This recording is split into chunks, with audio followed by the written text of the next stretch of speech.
All right, we are recording. Kevin, got you on the show. We finally got it together after meeting you in Ireland, and a big shout out to Val who introduced us. Pleasure to meet you again, and been looking forward to this conversation. So thanks for coming on.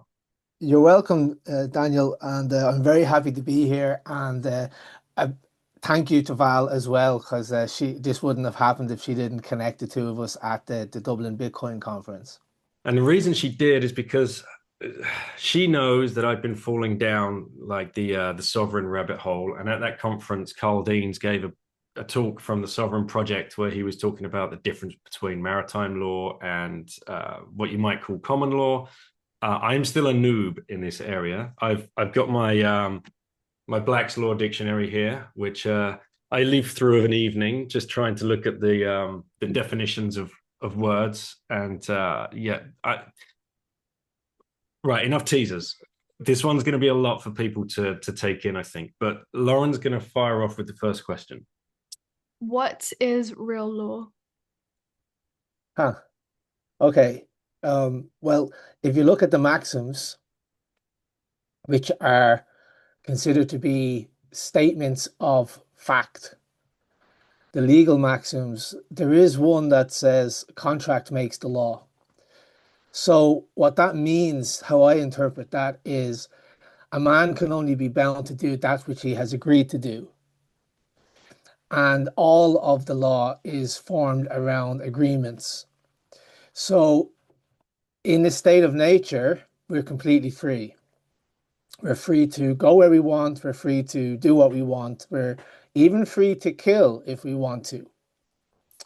Now, in order to have a civilized society, what we do is we agree to forego some of those baser instincts, those wild instincts, and to become more civilized in return for protection from the state, in return for, to have a peaceful society. So this is even seen in how we pass legislation. So you have two houses. Typically, you have a bimarcarial system, which means two houses. And one of the houses puts forward a suggestion for a law. We call it a bill at this stage. And this, once they have debated the bill, it will be sent to the other house. So let's say the House of Lords or the House of Commons puts forward a piece of legislation that will then be sent to the House of Lords and they would debate it there. And it's only when those two houses have an agreement that the contract is formed and we can call that a valid law. Now, I studied jurisprudence when I was in university, which was a long time ago, and there's a number of different types of law. So, for example, the most probably the law that people are most familiar with is called natural law. Now, when I was studying jurisprudence, I thought I was very much into the natural law. I knew about it. But the thing is with natural law, as soon as you write it down, it stops being natural law, it becomes positive law. What does that mean? It means it's posited by man. And so that's the thing I'm talking about. I'm thinking about here are the likes of statutes and case law. It's now posited law. So it's positive law. And then you move on to this theory called legal realism, which is basically the law is whatever the judge decides it is on the day. Now, this is um, this is a reason why I've kind of taken a back seat on the sovereign topic because I would consider myself to be a bit more of a legal realist now. So you can go into court and you can make all of these wonderful arguments, but it's the judge that you need to persuade. And we there's a famous quote that the judge decides the law based on what they had for breakfast. And so if you're a good lawyer, you know the judge because you might have worked with them before. You know what buttons to press and what topics to avoid. And you would advise your client accordingly. So that's probably a longer answer than you were looking for. Um, but that's what I think the law actually is. I think there's all these theories around it, but they're only theories. What law is whatever the judge decides is the law on the day. Which is a scary place to be quite frank, Yeah. because you have no idea who you're going to come up against, and you have no idea, Hmm. like you say, like that saying depends on what they had for breakfast.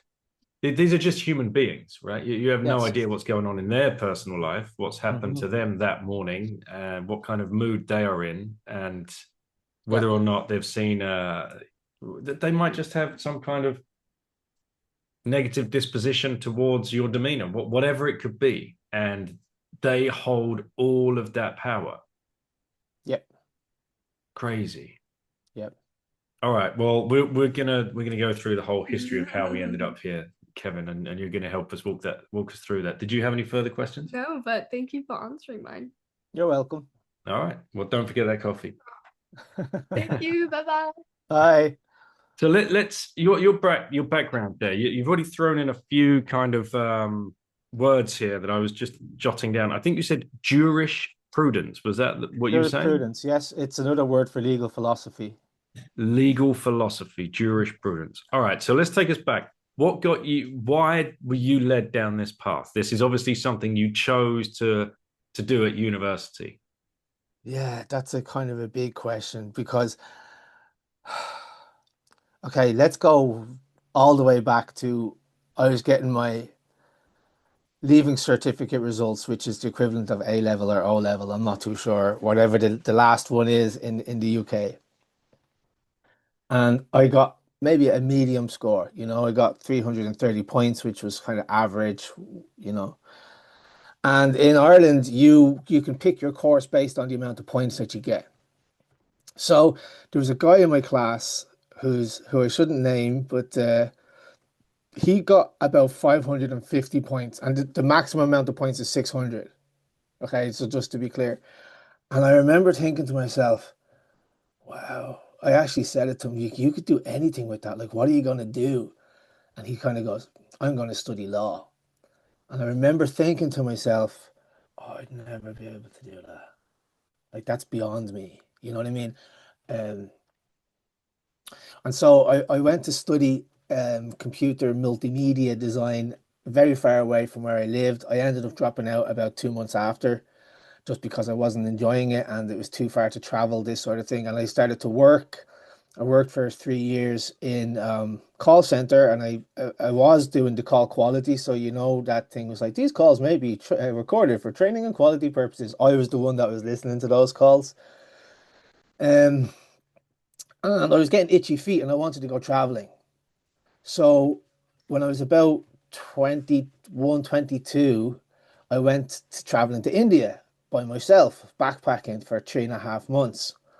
And that was a real like eye-opening experience because this was the first time I was completely alone, where I didn't have to be a son or a boyfriend or a friend or I was just completely there by myself, and whatever I did was completely and entirely up to me. And then you start to like lose these layers of ego, and what you're left with is you, right?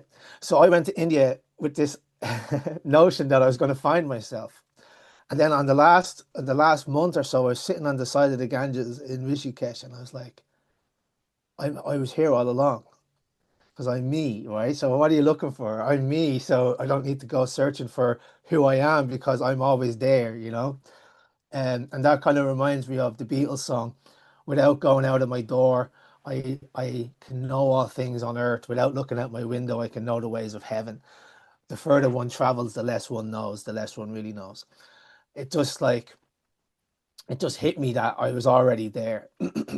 So I came home with this like new enlightenment, um, and I had been reading a lot about self-realization while I was in India, and practicing yoga and mantras and doing all of the ashrams and that sort of stuff.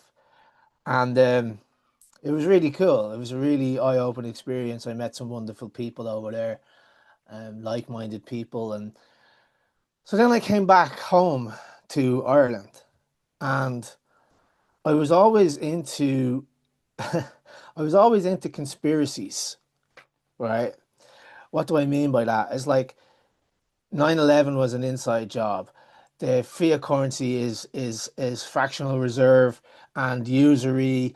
That was like the initial kind of exposure that I had to understanding the world around me. And when I look back now, I was always looking for an answer. I was looking for something that I could grab onto and say, there's something more than what we can see with our five senses, right?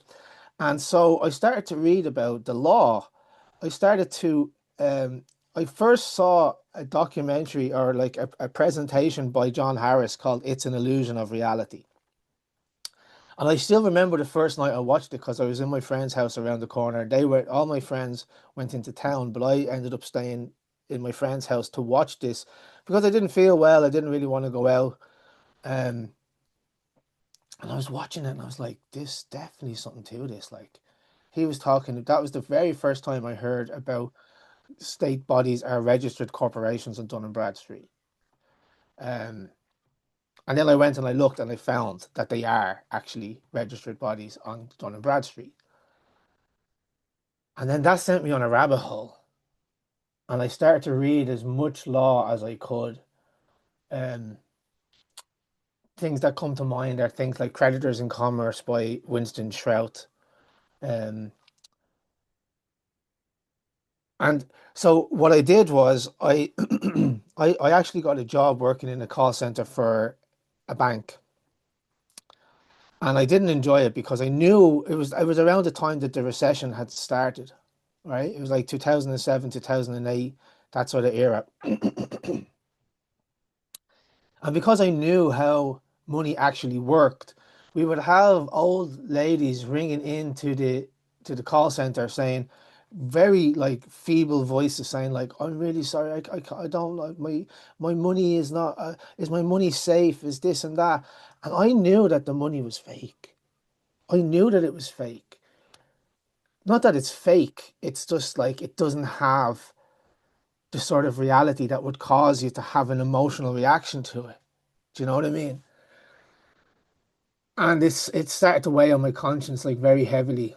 And one day I came across this platform called Ning.com, and this is like a platform where you can build your own social media, and you can have members, you can have a gallery, you can have forums, you can have places for videos, and it was very easy to set up. And I maybe I need to backtrack a little bit here. Um, Part of the reason why I decided to set up the website was because uh, I had taken 2 trips of acid. Um, it wasn't the first time I had done acid, but this was the most profound experience I've ever had on psychedelics. And to make a long story boring, I call it my night of 1,000 epiphanies because all of that stuff I'd been reading about the law suddenly made sense. It clicked in my brain. It was like I got it, and I got it in such a profound and fundamental way that I never really lost that. And so, for example, one of the things that I realized was the stuff I was reading about in the law, which we now call sovereignty, is the exact same as what I was reading about in India about self-realization. Like I had this profound realization that the reality that I was experiencing was fundamentally mine and mine alone. I couldn't share my reality with you or with anybody else. And so, therefore, if I perceive problems, they are my problems, and I must go and do something about that. And this was it was a whole night, of a trip. And the next day, the next morning, I didn't sleep actually. I went down to the sitting room and I started to write my claim of right. Do you know what a claim of right is? Let's Yeah. get into it. Please, I want people to understand what that is. Okay. Um, maybe I'll come back to that in a few minutes. Okay. Um, I started to plant vegetables in my garden that same day, you know, and I just had this profound sense of knowing and purpose. And I remember I was living with my girlfriend's family at the time, and her mother came down, and she was very religious. This woman, and I was sitting at the table, and I was just kind of downloading information and talking, and she was like, "You have the Holy Spirit in you. I recognize it." You know. And I was like, okay, well, if Dr. Hoffman is the Holy Spirit, perhaps I do have the Holy Spirit in me.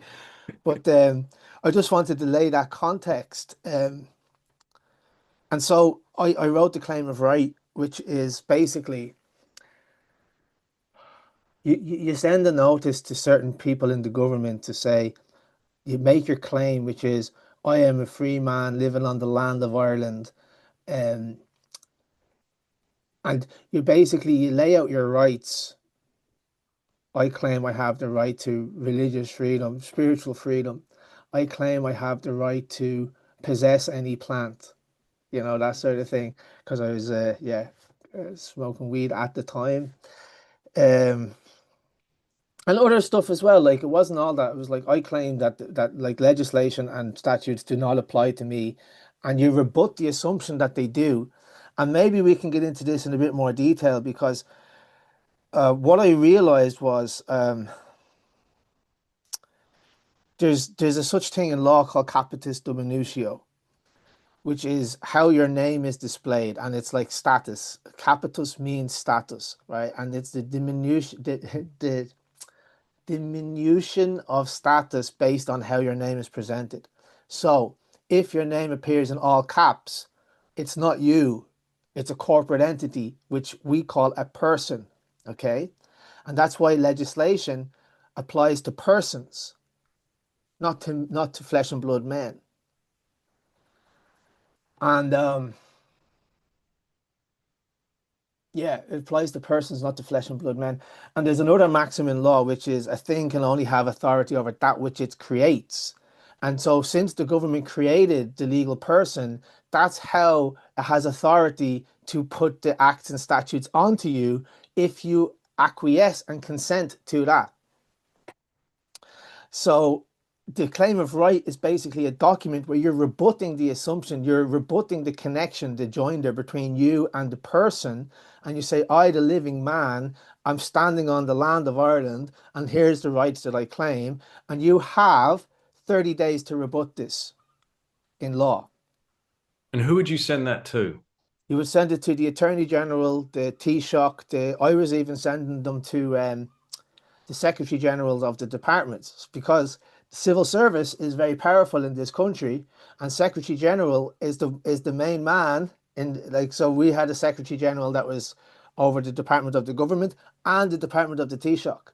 And so Taoiseachs come and go, but he stays in the same position. What's a Taoiseach? Sorry. Oh, Taoiseach, sorry, is a chieftain. It's no, it's what we call the Prime Minister. Okay. Wait a minute. So you'd write if you're British, you'd write a letter to Keir Starmer directly. Yes, yes. I love this, man. But in your case, you'd probably write it to the Queen or to, King Charles. So you'd write this letter out. Did you handwrite it or did you type it out? Typed it out. I typed it out, and Yeah. then I signed it on the right-hand side, not on the left-hand side. With what color pen? I would sign it with a blue pen or even a red pen. It depends how serious it is, because the red pen symbolizes blood. Right. And that's why it's rude to write in red pen, because it symbolizes blood.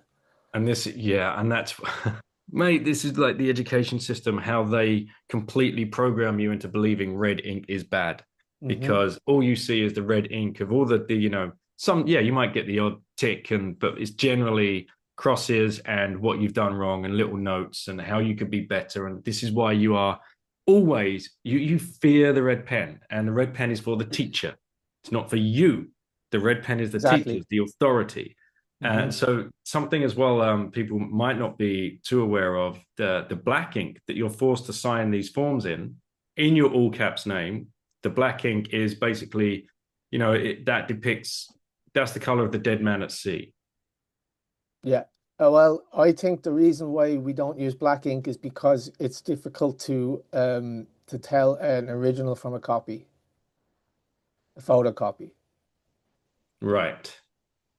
So yeah, right, okay, yeah, that makes a lot of sense because you write this letter and then you want to send it off to 10 people, let's say. So then you take the blue pen or the red pen or Mhm. purple. Purple is another option if you wanted to be more regal, I suppose. But let's just say blue. Don't go too crazy. And then you sign that off. So it is autographed by a living man or woman Yes. Yes. because that is Hmm. indisputable. And then you send these off and you Yeah. say, and this is important, you have 30 days to respond. And what can you tell people why that's important? Because you have to give them a chance to rebut. And what I would typically do, well, it was a long time ago now, and I'm not in this world anymore. Um, I would follow that up with another letter and offer them a chance to rebut. And what you're establishing here is the valid claim because you put things in it like silence is considered agreement. He who does not rebut is deemed to accept. There's other maxims you can put in it that kind of add the emphasis. And so I would write then with a follow-up letter and saying, like, since you have not replied within 30 days, I'm now giving you another opportunity to rebut these, and here's my claims, and you have now 14 days. And then the final notice is you could give them 7 days. If you wanted to be really good, if you want to be really kind, you can give them another 7 days. There's a good chance they won't respond because they don't want, I don't, this is me speculating now, right? It's like they don't want to lose any animals from the ranch. Um, but I think most of the time they just don't understand what the document is saying. It's not, it's like, don't attribute to malice what you can attribute to ignorance, right? Um, so to go back to the story, what I did after that trip, I remember standing in the kitchen making a cup of tea, and I looked out the window and I was just thinking to myself, I have to go out there. I have to do something. Because if not me, then who? And if not me, then why am I complaining about it? You get me? And just as I was thinking that, I looked down at the clock of the cooker, the oven, and it said 5:05, which I took as SOS. And it hit me so hard. I was like, I actually got onto the floor and I was like, no way. It was like a validation of all the stuff I've been thinking about, you know?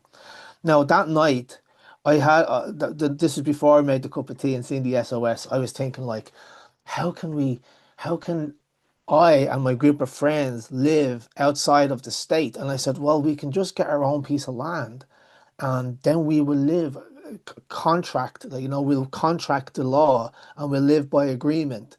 And then I heard a voice in my head which said, and it shall be called Tir Nasir. And Say that's that what again. So, is it it shall be called Tir Nasir, which is Tir Irish for land of the free. Nasir? T I for the or, Yeah, Tir, Na, N-A, that's of the, and Sir or Sir, Sor is freedom, land of the free. right. Yeah. So it was about the next week, maybe, or maybe a couple of days after that. I was about to get ready to go to work, and I just went on to ning.com and I just typed in Tirnasir. freemanireland.ning.com was the URL, but the name of the website was Tirnasir. And it was wonderful. I mean, it couldn't have come at a better time. Like, by the time I got home from work, there was already like 10 or 15 members had signed up to it. And by the time I wrapped it up, it was around 5,000. And now it went for about 5 years or maybe more. Um, yeah, around 5 years. And it was a wild adventure. It was probably one of the the most educational and the best times of my life. Um, and that, okay, so that led me then into looking into the Brehon Law and having an interest in law in general. And So let's just establish how do you spell it and what does it mean? it's you spell it Brehon, Hmm. and it was the law in Ireland before we were colonized. Yeah. Uh, and it was never given up voluntarily. It was like it was stamped out by oppressive penal laws. Um, so I think that the Brehon law, okay, Brehon comes from the word brihuv, which is the Irish for judge. So it was like the judge made law. Okay, So how far are we going back? Let's go back in the Irish yeah. history. Okay, so it was stamped out in the early 17th century, Mm. right? So not that long ago in the scheme of things, and it goes all the way back before time, right? Prehistory. It's prehistoric. And I was just watching your talk actually, the one you gave in Prague back in 2016, and you touched on this. And there's a few really interesting points that you mentioned that Ireland was never invaded by Rome. They got to the UK, well, this will do, stopped and didn't bother, go. And then they started pushing their civil laws onto those people, whereas Ireland remained free throughout that whole period. So Hmm. can you explain to people why it's important to understand the difference, why it's so important that Rome didn't get to Ireland and why there was such a different law there at the time? Hmm. Well, the honest answer is I don't know, and there's a lot of speculation about why did Rome not invade Ireland, and they also didn't invade Scotland, I should say. That's why the Hadrian's Wall was built by Roman soldiers or whatever. Um, so I would be speculating if I was to say reasons, and I've recently come across some very interesting theories that suggest that the Irish Christian Church was it rivaled the Roman Christian Church, and there's a lot of there's a lot of discussion around this Catholics and Protestants thing in Northern Ireland, in Ireland in general. But the thing is, like, Protestantism didn't exist for around 400 years after the invasion. So you have to understand that these were two groups of Catholic people at the time were rivaling with each other. And what was so different about Ireland and the UK, which wasn't, it didn't exist at the time, but like England, what we call England today, um, you have to say that it must have been a clash of legal systems. And so the Brehon Law was very different than the Crown Law of the UK or the, what we now call England or, or Britain. Um, so this is, have you heard of the phrase beyond the pale? Beyond the pale. Yes, I Yeah. have, but I don't know what it would even, I've heard it, but I don't Okay, know what it would, yeah, go ahead. I'm going to tell you what it means. So the area that was initially colonized by Anglo-Normans, right? Not English and not British people, but Anglo-Normans. They had a lot of area in Leinster that was called the Pale, the Pale, because there was a basically a fence separating that land from the outside wild Irish. Okay. Um, and so that fence was called the Pale because it comes from the Latin word for palus, Palus, which incidentally comes from the Latin word for phallus, right? And you would imagine why, because it's a yeah. Yeah. Um, and so everything outside that was beyond the pale. It's like it's wild, it's untrained, it's this and that. So I think that and I should say that I was born in England, right? I was born in London, so this is not me like having a go at any English people. Um, I think that there was a lot of racism directed towards Irish, and I have a good reason why that was the way it was. But in the 1300s, I think it was, I don't know who was the king at the time in England. He issued the statutes of Kilkenny, they're called.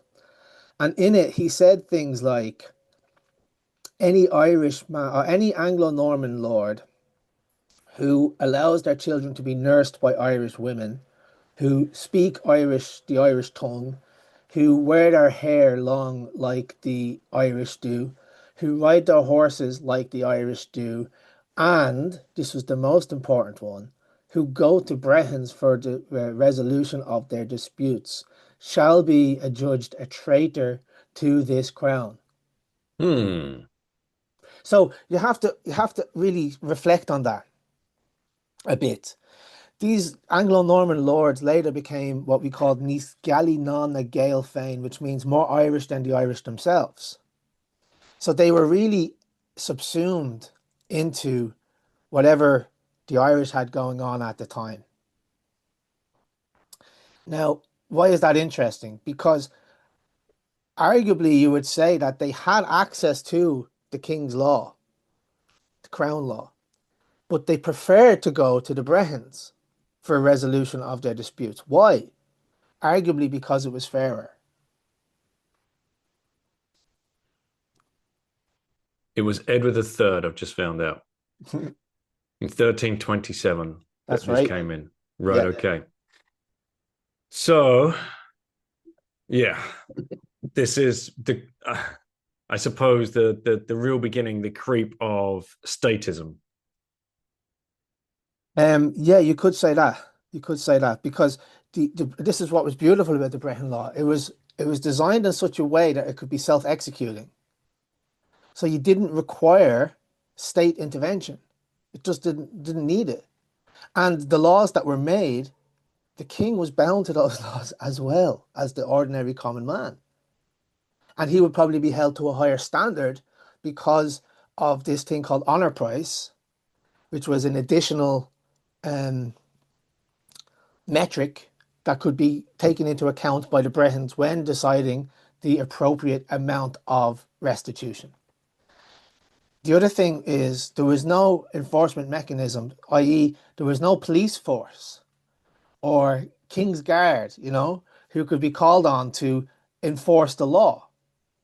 And this comes up in quite an interesting way when you look at the first copyright case that ever existed. Mm-hmm. It was between two monks, two saints, Saint Finian and Saint Columkill. And it centered around the dispute of the copying of a manuscript. So Saint Finian had a I think it was the Psalter of Jerome, and Saint Columkill got his hands on this, and he just decided to copy it without asking for permission. Now, books in early Ireland, believe it or not, were very valuable. And once the Christianity came to Ireland in 432 AD, our people tended towards like a more peaceful existence. Obviously, there were still skirmishes, and obviously there was still like faction fighting and stuff like that. But overall, there was a trend towards the written word. So this was very important. These books were very important in early Ireland.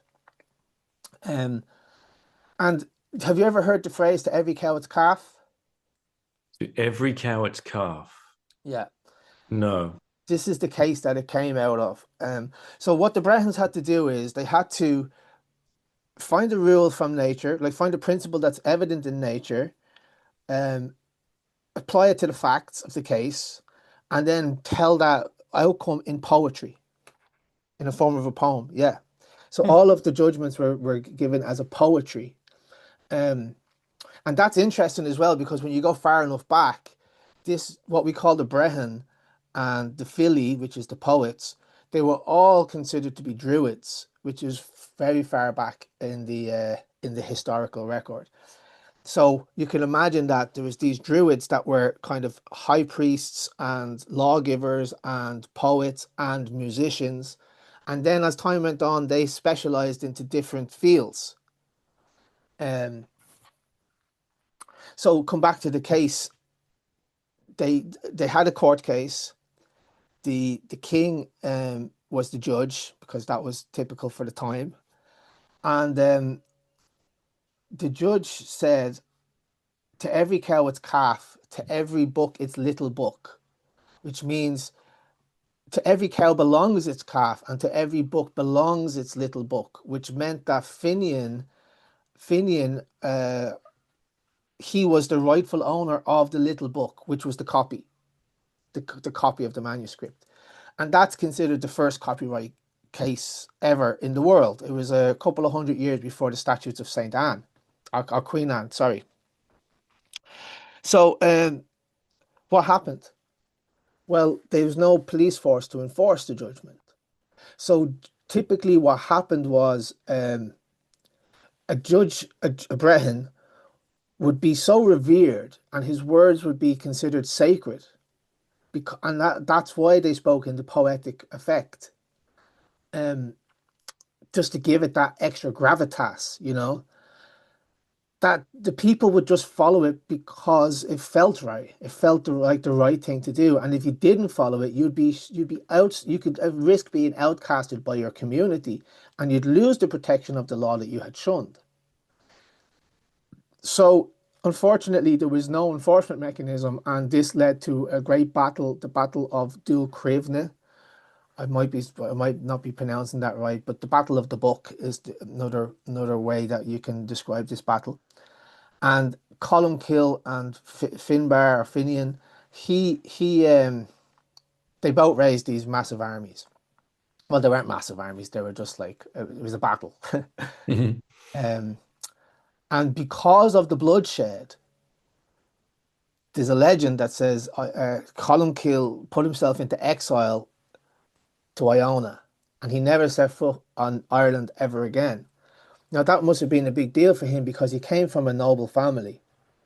He came from a noble O'Neill clan. I can't remember which one in particular, but um, he went over to Iona and he founded a monastery there, and that became the Temple of Iona, the monastery of Iona.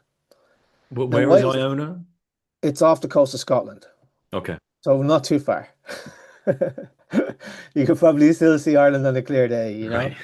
Um, but fair enough back then, you know what I mean? It was fair enough for them, you know. Um, so why am I telling you all this? Because I want to introduce you and your audience to the concept of Brehon law, but also to bring in this idea of why was Rome against Ireland? Why did they feel threatened by Ireland? Now, a lot of people don't realize that the King Henry II, I think, the guy who was king at the time of the invasion, he was sanctioned by the Pope, Pope Adrian, who was the first and only ever what we would call today English Pope. And when you read the papal bull Laudabiliter, it says things like, okay, so the Pope gave the king the title of Lord of Ireland, not King of Ireland, just Lord of Ireland, and that was like the representative of the Vatican. And this comes back to legal person and title. See how it all like knits together. That's a title that was granted to the king on behalf of the Vatican. Why? Because the Vatican wanted to do a couple of things. They wanted to collect a penny tax per household, and they wanted to make sure that the Irish were following the Roman liturgy, the Roman catechism.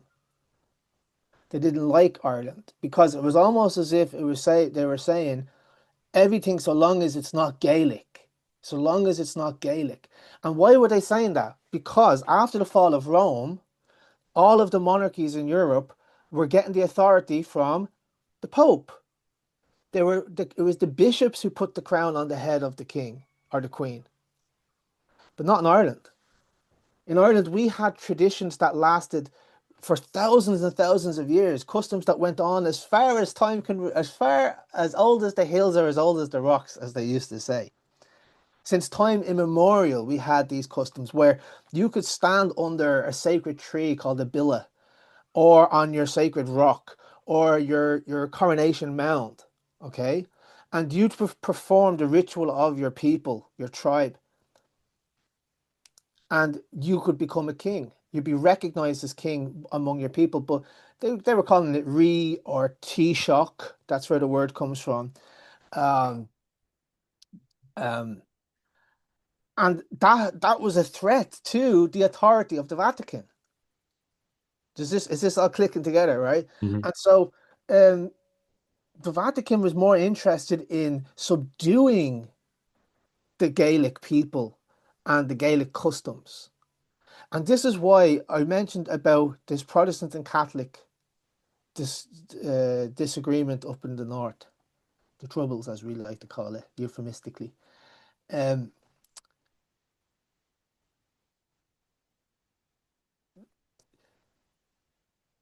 the Pope, he, as time went on, and you had this like Protestantism was made, right? Protestant King Henry VIII, he created the Anglican Church. Protestantism now exists, and so on and so forth. The Pope never condemned their actions in Ireland after that. Like the Vatican, I meant to say, never condemned their actions in Ireland, even when the Tudors came in and they were doing plantations. The Pope never explicitly uh, disclaimed that.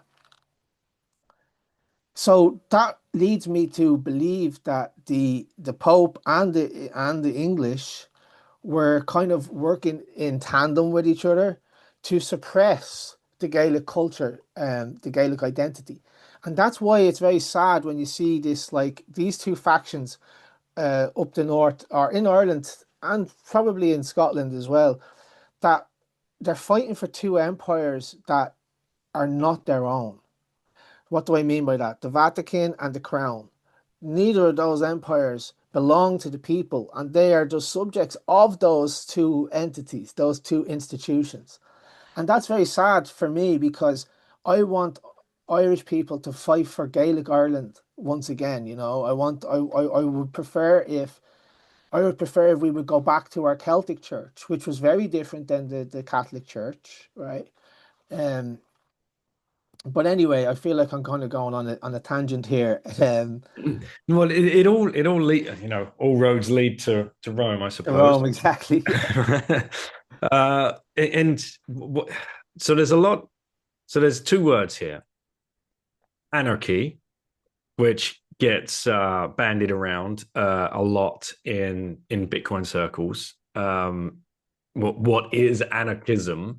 And I guess that leads also into like a spontaneous order because there's a lot of talk in Bitcoin circles about building citadels, right? Like you wanted to do with your project, freedom of the land, where people just want to congregate like-minded people. It's very much like the idea of Galt's Gulch in Ayn Rand's book, Yes, right? yes.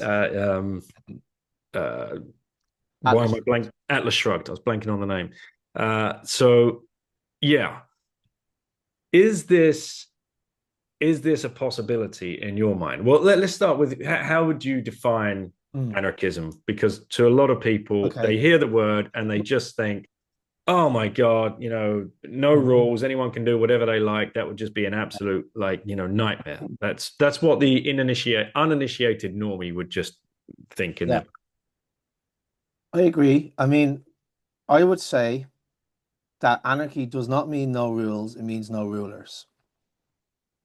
And that's a very different thing than saying there's no rules because we can contract what those rules are. And that comes back to the first question that your daughter asked me, what is real law? Mm-hmm. Law And is whatever you we said agree. something really cool. Something like a man is bound to do only that to which he has agreed Yeah, a man is only bound to do that which he has agreed to do in because contract. in And contract, exactly. Yeah. So what we live under at the moment, we have not contracted ourselves at all to do any of the shit that we're forced to do, like pay Well, income tax, pay council tax. okay, contracts can be expressed or implied, and you can accept them through your implied performance. So when you apply for a PPS number or a national insurance number, Right. that's you giving consent to be governed. That's the trap that's been set, That's the trap that's been set. and And that like, we spring every single time we're filling out one of these yes, documents. Right. exactly. And so, um, Your what do they call it? Your self-assessment, your yes, income tax self-assessment. You've just exactly. sprung the trap. The minute ink touches paper, you and we can get into like how a contract's supposed to look and all the boxes on the page and all the ticks and you've got to sign it in black and all this kind of stuff. But that's you setting the trap and you are now ensnared.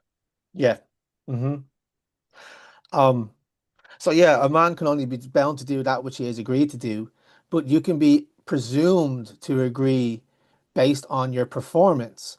So when you are paying tax or when you are applying for a national insurance number, or I see it as a parallel to what happens in the church. What do I mean by that?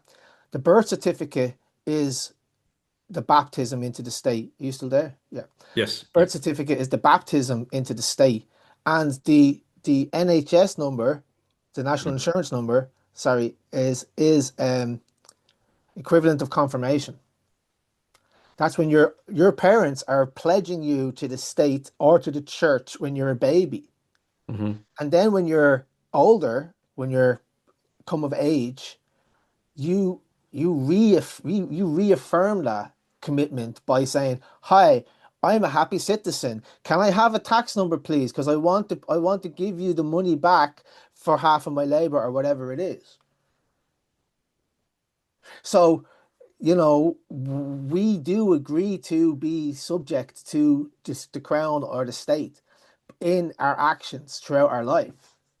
And it's very hard to be a full free man, a full sovereign, because the way I look at it is, okay, like when we are communicating with each other, it's like one king talking to another king, one sovereign addressing another sovereign, right? And so when we enter into a contract with each other, that's the equivalent of an international treaty between two states, right? Um, because there's four, this you like this, there's four characteristics of a sovereign state in international law. Okay. So they're talking about the state here, okay, like the big collective state. But where did they get the idea for that? I think they took that idea from natural law, which is two men are in nature, they approach each other, they shook hands because they were afraid that they were going to stab, that they held on to each other's fighting hands, and Mm-hmm. they held on to it while they spoke because it was keeping your hand away from the sword. That's where the handshake actually comes from. Um, and we're going to agree that like this piece of land over here is mine and that piece of land over there is yours, and we won't encroach on each other's property, right? I don't think rights exist. I think instincts exist, and we all have an instinct to defend ourselves and to defend our family, which includes the things that we own. This is where the right to defend your property, even up until death, actually comes from. It doesn't come from rights because they don't exist. Show me a right. It's just something that we collectively agree exists for the sake of for the sake of like peace. They're interesting concepts, but in nature they don't exist. What we have is instinct, and based on those instincts, we build a law on top of these instincts that all human beings tend to have. So, um, I forget what I was saying. we Yeah, what were we talking about? And how did it come around? You were talking about right, yes, contract. you've got two kings making a Okay. contract. Oh, I got you. Yeah, I got you. Yeah. Yeah. So, and that's where you would say contract makes the law because you can only be bound to do that which you have agreed to do. Now, enter the state. The state has placed an assumption that you are a person. And we accept that all the time when we go into court and they say, "Hello, Daniel Prince." And they're not talking about you. They Yeah. have a summons on the desk, which is Daniel Prince in all capital letters. And they say, "Is Daniel Prince in the court today? Is this entity, is this person in the court today?" They'll never call you a man, they'll never call you a woman. They call you a person, which if you said you had the Black's Law dictionary there, if Mhm. you look up a person, what does it say? It says a corporate entity. It says a person is a thing. It's an object. So Coca-Cola is a person, of course, because it's a corporate entity. Um, so then they will say, "Do you understand the charges today, Mr. Prince?" But that doesn't mean do you comprehend, it means do you stand under the charges? Do you Mhm. stand under the charges? So what the judge has to do is the judge has to get you to agree to be bound to the responsibilities and the obligations of the person. And how do they do that? With language. They use language to trick us into consenting to be a legal person, to be this entity, and that's the entity that they created, and therefore you have to be bound, not you the man, but the person is bound, but you accept responsibility for the person when you agree in court through your actions and through your words that you will pay for the fine. Now, why is that interesting? Because I've been in court plenty of times. Okay. Well, You've got some previous there. no, well, maybe we can tell you that story, later. Yeah. But what tends to happen is, right, in the district court anyway, is that the accused, he says, like, the judge asks some questions and he says, "Yes, that's me," and whatever. They leave the room with the arresting officer. They sign a piece of paper and then they come back in and they say, the judge goes, "Is that your signature?" And he says, "Yes." Why do they do that? I don't know.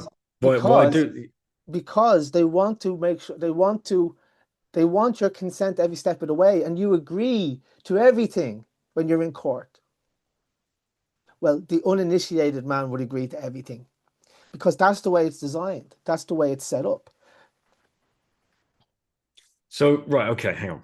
I've got a lot of stuff to get. Um when you were studying all of this, would you go to courts and watch cases? Occasionally, yes. Because that's probably the best place for someone to start if they want to start learning this thing and seeing for themselves what's going on in the courtroom.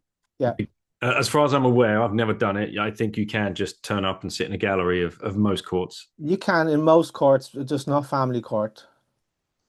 Okay, Yeah. fine. So that could be a good place to start for those people that want to truly go down the rabbit hole. And yeah, to your point, I've got Black's Law in front of me. The 1970, it's a fifth edition. I think it's 1973. I can't remember. It doesn't say on the front here, but whatever. In well, Black's Law. Before I read out, do you want to explain to people why Black's Law dictionary is completely different to like your Yeah. Oxford or your Merriam-Webster? So it's a different language, and this is how you interpret legalese, which is the law, the language of the law society. And that's just clicked with me actually. You were talking about druids earlier, the Brehons, Brehons. Am I saying Reference. that? Yeah, yeah. Yeah, yeah. They the wise, most likely men, in those days. You could have Uh, women as well, but let's just say most of them were men. Yeah. Right, okay. Wise sages that Druid have a certain look, right? Let's say they've probably got long hair. So you can this if you juxtapose that to today, you've got the guy sitting there in the wig or the lady sitting there in the white wig, and then they would talk in poem back in those days because that would give them more gravitas. Whereas here they talk in legalese. So it's the same shit, just a different flavor. And when they speak in legalese, you're just wowed. You're like, oh wow, they're Yes. very learned, aren't they? Uh, you're opening up so many doors in my mind. I'm so excited to have this okay, conversation. come on, let's go then. Like, Well, do you want to read out what it says oh about yeah, person person. in In Black's Law Black's Law, Dictionary? in general usage, a human being, and there's even like a question mark over what a human is, right? We could, Humanism. Okay, go on. yeah, a human being, i.e., natural person, right? It just says person Yeah, again under its own definition. Though by, sorry, in general usage, a human being, though by statute term, may include a firm, labor organizations, partnerships, associations, corporations, legal representatives, trustees in bankruptcy, or receivers. National Labor Relations Act, number 2, blah, blah, blah.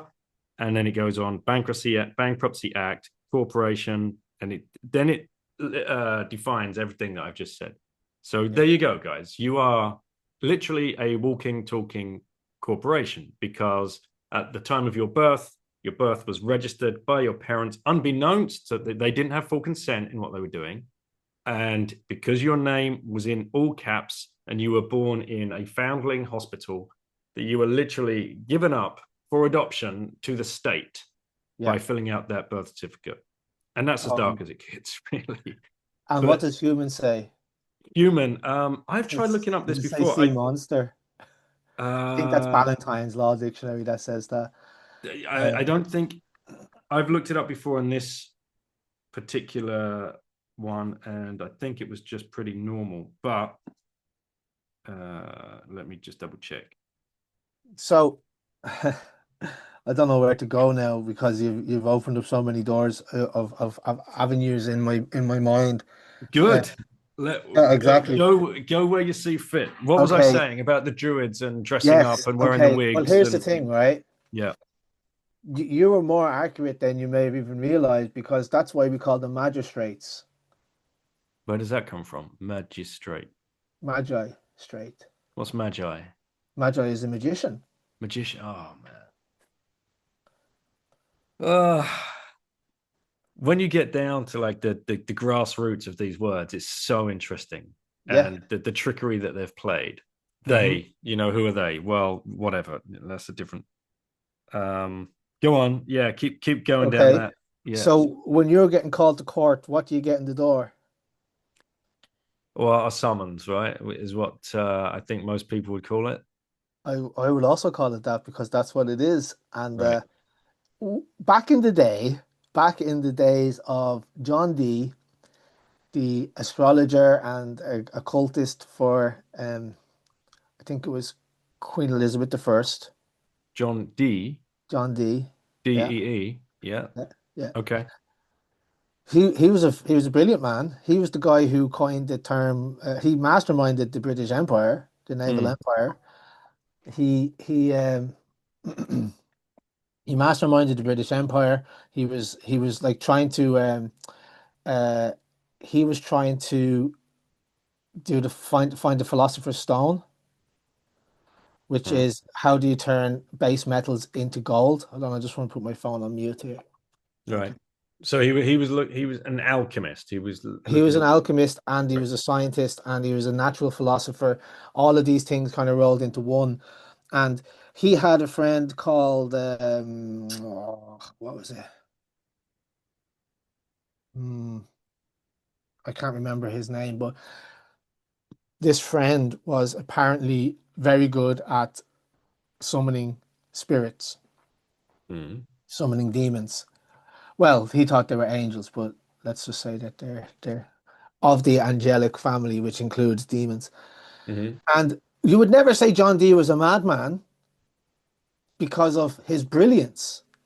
And he was writing these diaries, and this is the way these spirits tend to work. They kind of lure you in with a little bit of this and a little bit of that, and they were always going to get the knowledge. But the thing is, like the spirits, they were very intent on corrupting these two these two men, and they eventually said that you need to swap your wives, which back then was adultery, and it was a Ten Commandment. It was a mortal sin, you know. And as far as I know, they did actually do that in the end. But the reason I'm bringing up John Dee is because he had a lot of magical books, and not just him. Like all of the alchemists at the time, they didn't separate the sciences yet. This It was Edward all Kelly that you were talking of. Edward Kelly. That was it Okay, yeah, it exactly. says here John Dee met a young con man named Edward Kelly. His life took a turn for the weird. Right, okay. Okay, well, that's that's that website's opinion that he was a con man, but Okay, right. uh, I don't know. I don't think he was a con man. I think if anything, maybe John Dee was manipulating Edward Kelly, you know. But anyway, that's kind of not the point. The point I wanted to make is in order to summon a spirit, you need a couple of things. Hmm. You need a piece of paper with words written on it, which is a magic spell. You need to know the name of the demon, and you need to have a magical symbol or a sigil in order to have power over it. Now, go back to that summons that comes through the door Right. and think about I, the elements that you feel I compelled. luckily enough, I've never had one, and touch wood here. So I've not seen one, but I can imagine what it looks like. It will have a symbol on it, Hmm. right? Probably a magistrate's court or something like so. A magic symbol on the Hmm. envelope. In fact, I think it will have the symbol of the crown. right. Funnily enough, I've been receiving these. As you can see, the symbol Yeah, here. that's the symbol that would be on the top of the letter. Yeah, and look at Right. that symbol. Just look at that symbol Yeah. and tell me it's not magical. Of course it is. You've got a Yeah, unicorn on it. You've got all kinds of random shit. yeah. You've got language you don't understand. Hmm. Ah, Now the okay. unicorn is symbolic of Scotland, and it's that horn on the head is supposed to be the third eye, but it's also chained by the neck. So is it Yes. like suppressing this? Anyway, I feel like I'm going on a tangent here. The main point I wanted to say was it has a magical symbol. In Ireland, it would be the harp. It has the book of instructions, like the words that the spell, Mhm. and it has the name of the spirit who they're trying to summon, and it's you, right? And so you feel compelled when you open this letter, you're like, oh no, I have to go to court. But it's not really you. It's not really you. It's just a piece of paper with your person's name on it. Not even your person, a person's name on it. Wild, mate.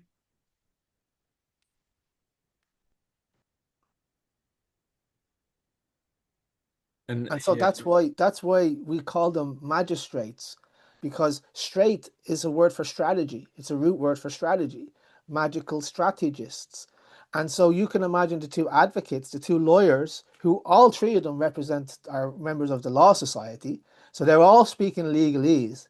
But what the lawyers are doing is it's like they're conjuring up spirits to go and fight each other.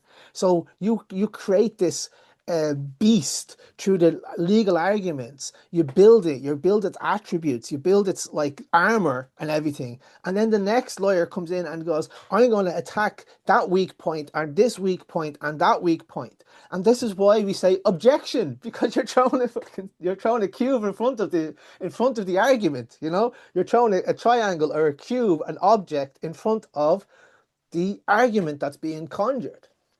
objection. You're putting up an object in front. Uh to shield. To shield Exactly. that. Right, okay. To shield that beast that you have built and presented in the court. Man, this is wild. I'd never thought of it like this. It's never been Mhm. presented to me in this way. Yeah. I've gone down the maritime law rabbit hole and how. So let's say you get to the court, you're summoned to the court, and you get to that court. Is it true that you need to walk through a little gate to take the stand, whatever they call it? In some courts, yes, it's true. Right. And the minute you do that, that is symbolic of you leaving the land and entering a ship in dry dock. I don't know if I don't I mean I've heard this before, obviously Mm. I've heard this before, but I don't know where people get that idea from, because it's only if it depends on what you have done in the court before that point. Do you know what I mean? It's not, I don't think it really makes sense that you're leaving dry land and you're going into the ship in the dock perhaps that's true. I don't know. Hmm. Um, but I've only had experience in the district court. Um, I've been to other courts as well just to watch them, like, but I've Hmm. only been in the district court. Um, and I know about the maritime, I know a lot about maritime law, how, everything that's on water is considered a commodity. And so when you come through your mother's water to the dock, who signs the certificate of manifest because you've appeared, and that's the birth certificate, right? And then you have the banks of the river, and the currency flows between the banks, and the Latin word for a bench, for a bank, is bench, right? And the judge sits on the bench and rules from the bench, which is the bank. Okay, so I definitely think there's something to that whole. I mean, I know there's something to it, but I just haven't been able to figure out exactly what and how it works and how you can make it work for you. Hmm. So I wouldn't feel comfortable risking that anymore. But when I was younger, I did feel comfortable to risk it. Right. Okay. And then there's probably worth talking. You mentioned something earlier, the papal bull. What is that? Okay, so it's basically like it's a spell, right? Because the grammarians I would consider, and grammarians are the men who write, right? I would consider them to be the most powerful wizards of our time because what they put on paper becomes fact, becomes law. And so you were talking before about what's true law. This would be considered positive law. This type of law. Um, and it's kind of like what at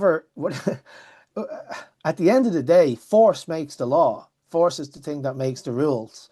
Um, and the state is a monopoly of force, right? So and the Vatican is a state. And so I would imagine that I would suggest that the papal bull is a law that's written that applies to Catholics, especially, but anybody who believes it or accepts it, it has power.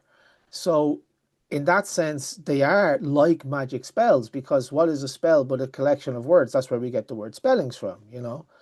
Um, a collection of words. But if you can convince people that it actually has power, it comes back to the summons. Like, why do you go to court when you get a summons? Because you feel emotionally compelled to go and appear in court. And it says you must appear at this date and at this time. And then as if by magic, there you are on that date and on that time and in that location. So it's all about belief. And that led me to my master's degree, um, which is in politics, philosophy, and economics. And I wrote my thesis on, okay, let me ask you this question. Hmm. What gives law its force, money its value, and government its authority? Belief. Exactly. It's all in the mind. We imagine all of this into existence. So, and that's not to say it's not real. It is real. But that's the power of our imagination. Even think of that. I magi nation, imagination.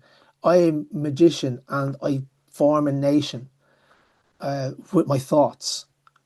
And so I wrote my thesis. I was going to write it on, I wanted to blow the lid off the whole system, um, talking about law, government, and money. But I went to my president of my university to show him my proposal, and he just kind of looked at it and goes, "This is a crazy proposal." And I was like, "I know. Like, where else am I?" I was actually in a private university, and it was a very small class, and I was like, "Where else am I going to get a chance to do this?" And so what I decided to do then was to just like focus on money as a belief system. And I was talking about the origins of money, how it started as holy medals, like talismans, and I even talked about the Temple of Moneta. Juno Moneta is a Roman goddess who, that was where we get the word mint from, and money. Juno Moneta is where we get the word money from. And it used to be back in the day that you would take some, semi-precious metal to the temple, and the priests would mark it, and then that became more valuable. Why did it become more valuable? So there's another interesting story. There was a tribe, I can't remember where it was, but they valued whale teeth. And there was a story that some English, or I don't know, some explorers came upon these tribes people on the beach, and they had some gold coins that had washed up on the shore, and they were throwing them into the water and skimming them off the surface because they didn't perceive that the gold coins had value, because they knew that the whale's teeth had value. And it's all about the psychology of um, this marked a leap forward in our consciousness, where you could say a thing that isn't present can have a representation of a value. A thing can have a representation of a value that isn't present. So we are now trading in paper money, right? Which isn't even backed by anything. It used to be backed. It used to be credit notes. So in England, you have a sterling, £10 sterling. You go into the bank and you get £10 of sterling silver, but you can't do that anymore. You just get another £10 credit note. And that's an interesting word as well, credit. It means belief. It means belief. So we have a credit system, which is a belief system. They're even telling us in their own language, Credit and means belief. Where's that derived from?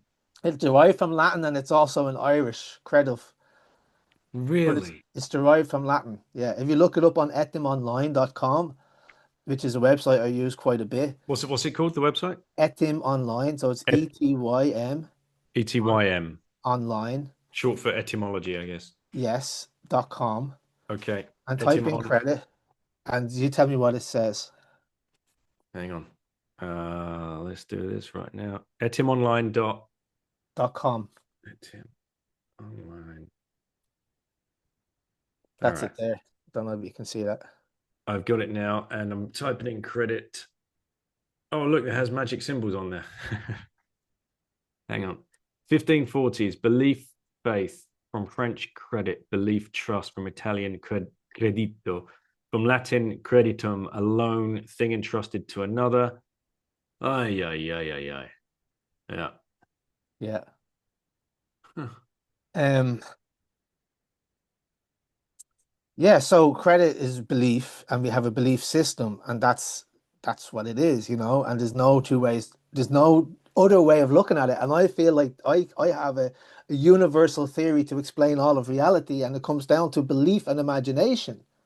Because we've anything that's man-made was conjured into existence through the mind. Mhm.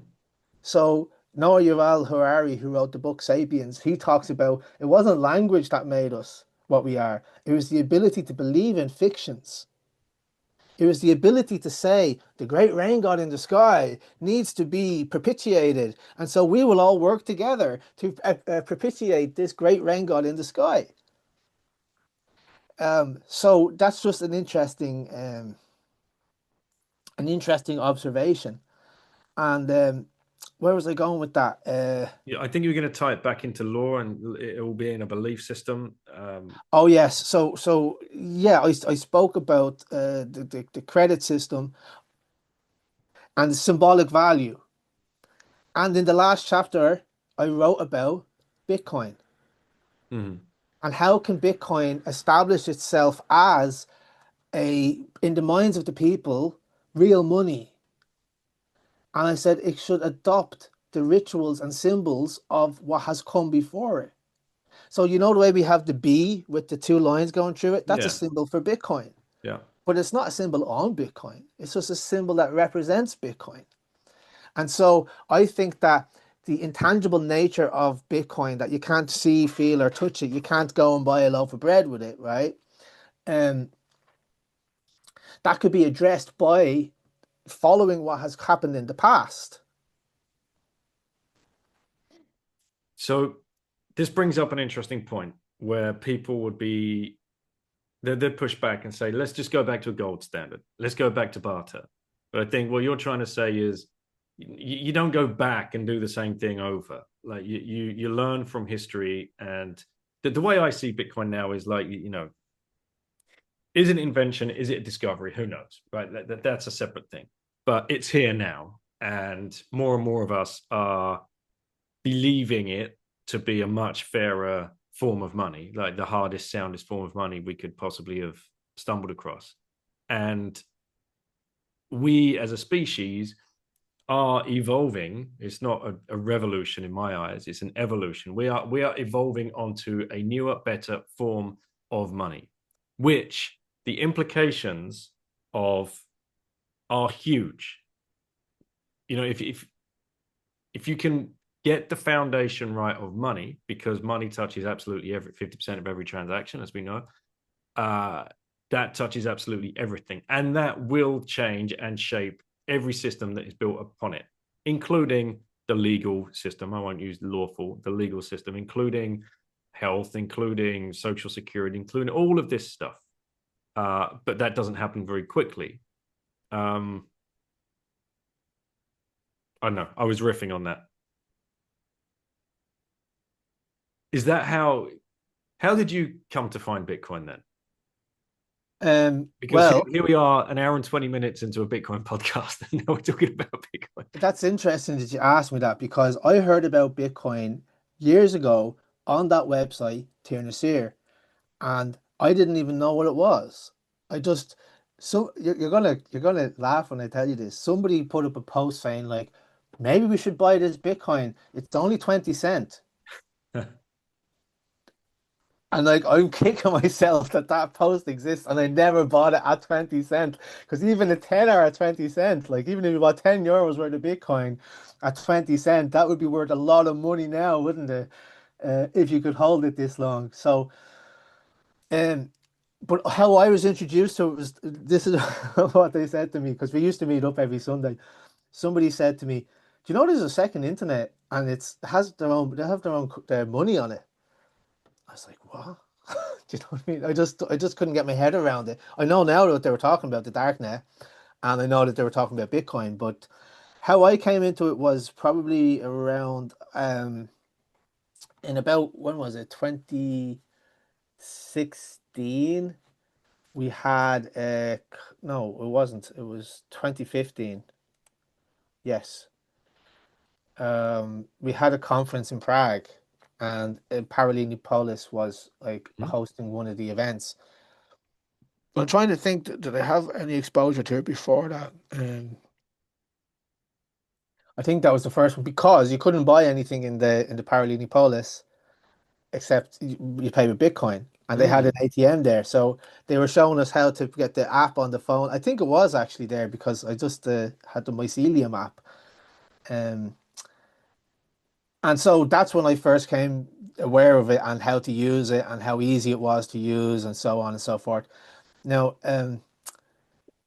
the thing is, I just removed that app off my phone yesterday, actually, but you can see how much that coffee would cost today in Bitcoin. And it's like, it's crazy because I Was think it it was about like sub $500 or something at the time. I'm not too sure actually what it was. so? Did the mind virus kind of start setting into you then? Because obviously you'd been down the fiat currency rabbit hole. You Mm, knew everything about usury, credit system, yeah. the Federal Reserve, the Bank of England. I'm sure the formation, William of Orange, and all of this kind of stuff. Yeah. Um, so when Bitcoin presented itself, was it like, the night of 1,000 epiphanies again? Like that's kind of like how it all. I remember I would wake up in the middle of the night, 3 a.m., like laser eyes on. I'm like, oh my God, that means this and this and this and this and this.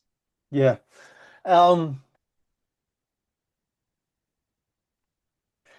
I don't know if I would describe it as the night of 1,000 epiphanies. It was kind of more gradual, I think, but I just got it from the start. I just understood what it was and I understood what all the things that Bitcoin could fix in the world. Um, but I wasn't heavily invested in it at the time. Yeah. Yeah, it's I'll doff my cap towards John Vallis here. I had him on the podcast, I think, back in 2020. And he said, got this T-shirt on, and you can see the blockchain here. He said, Bitcoin is the existential heartbeat of truth, and that just stuck with me, and it will forever, because it's like, yeah, like TikTok, next block, every 10 minutes, there's just another block of pure truth in there. There's nothing in there that has not happened and cannot be verified and cannot be reversed. Complete contrary to everything we've ever known with the financial system to which we've been subjected to. Yeah. Yeah.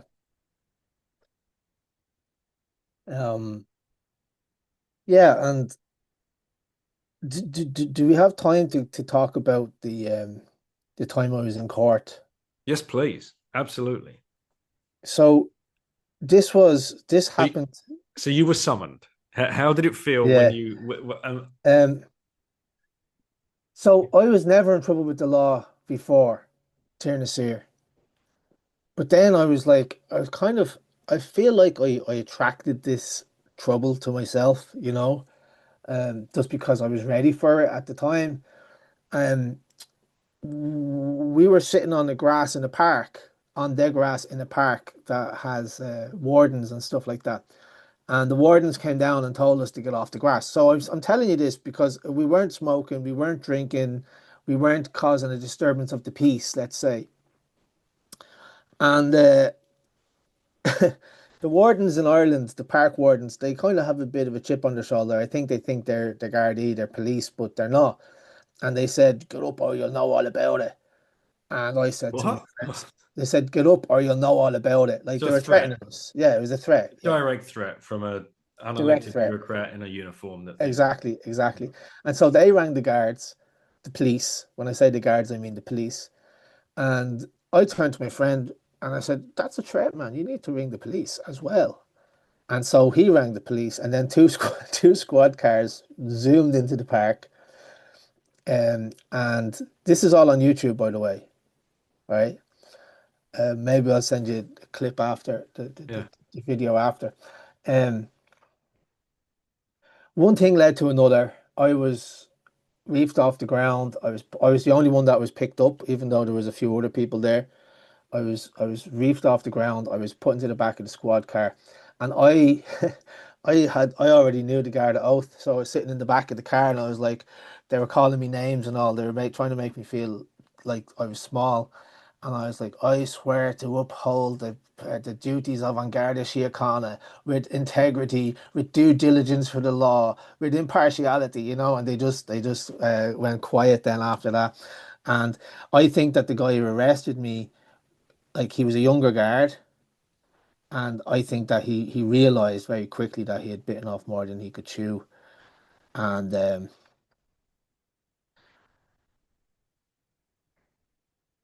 so I was in a cell.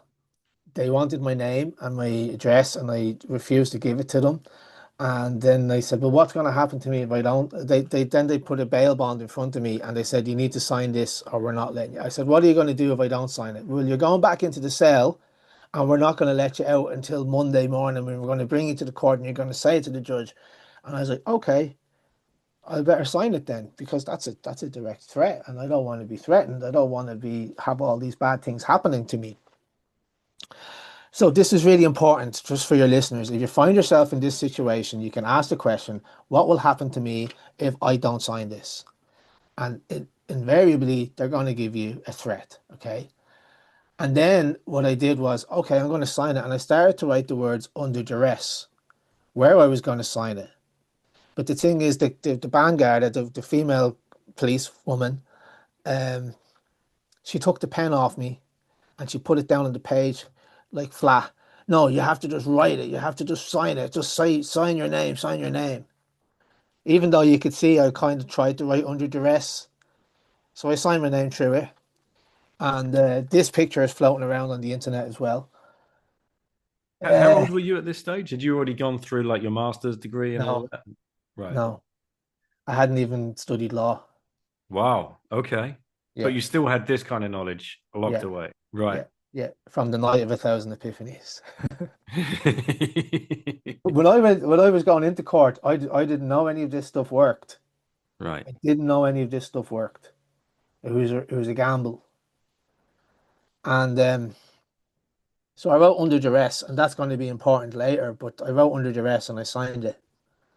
So as far as I'm concerned, I'm not bound by that contract anymore because I wrote under duress. If I was to go to court and challenge it, I would see that it wouldn't be held up because I signed it under duress. Anyway, I was in court then a couple of days later, and I didn't sit down.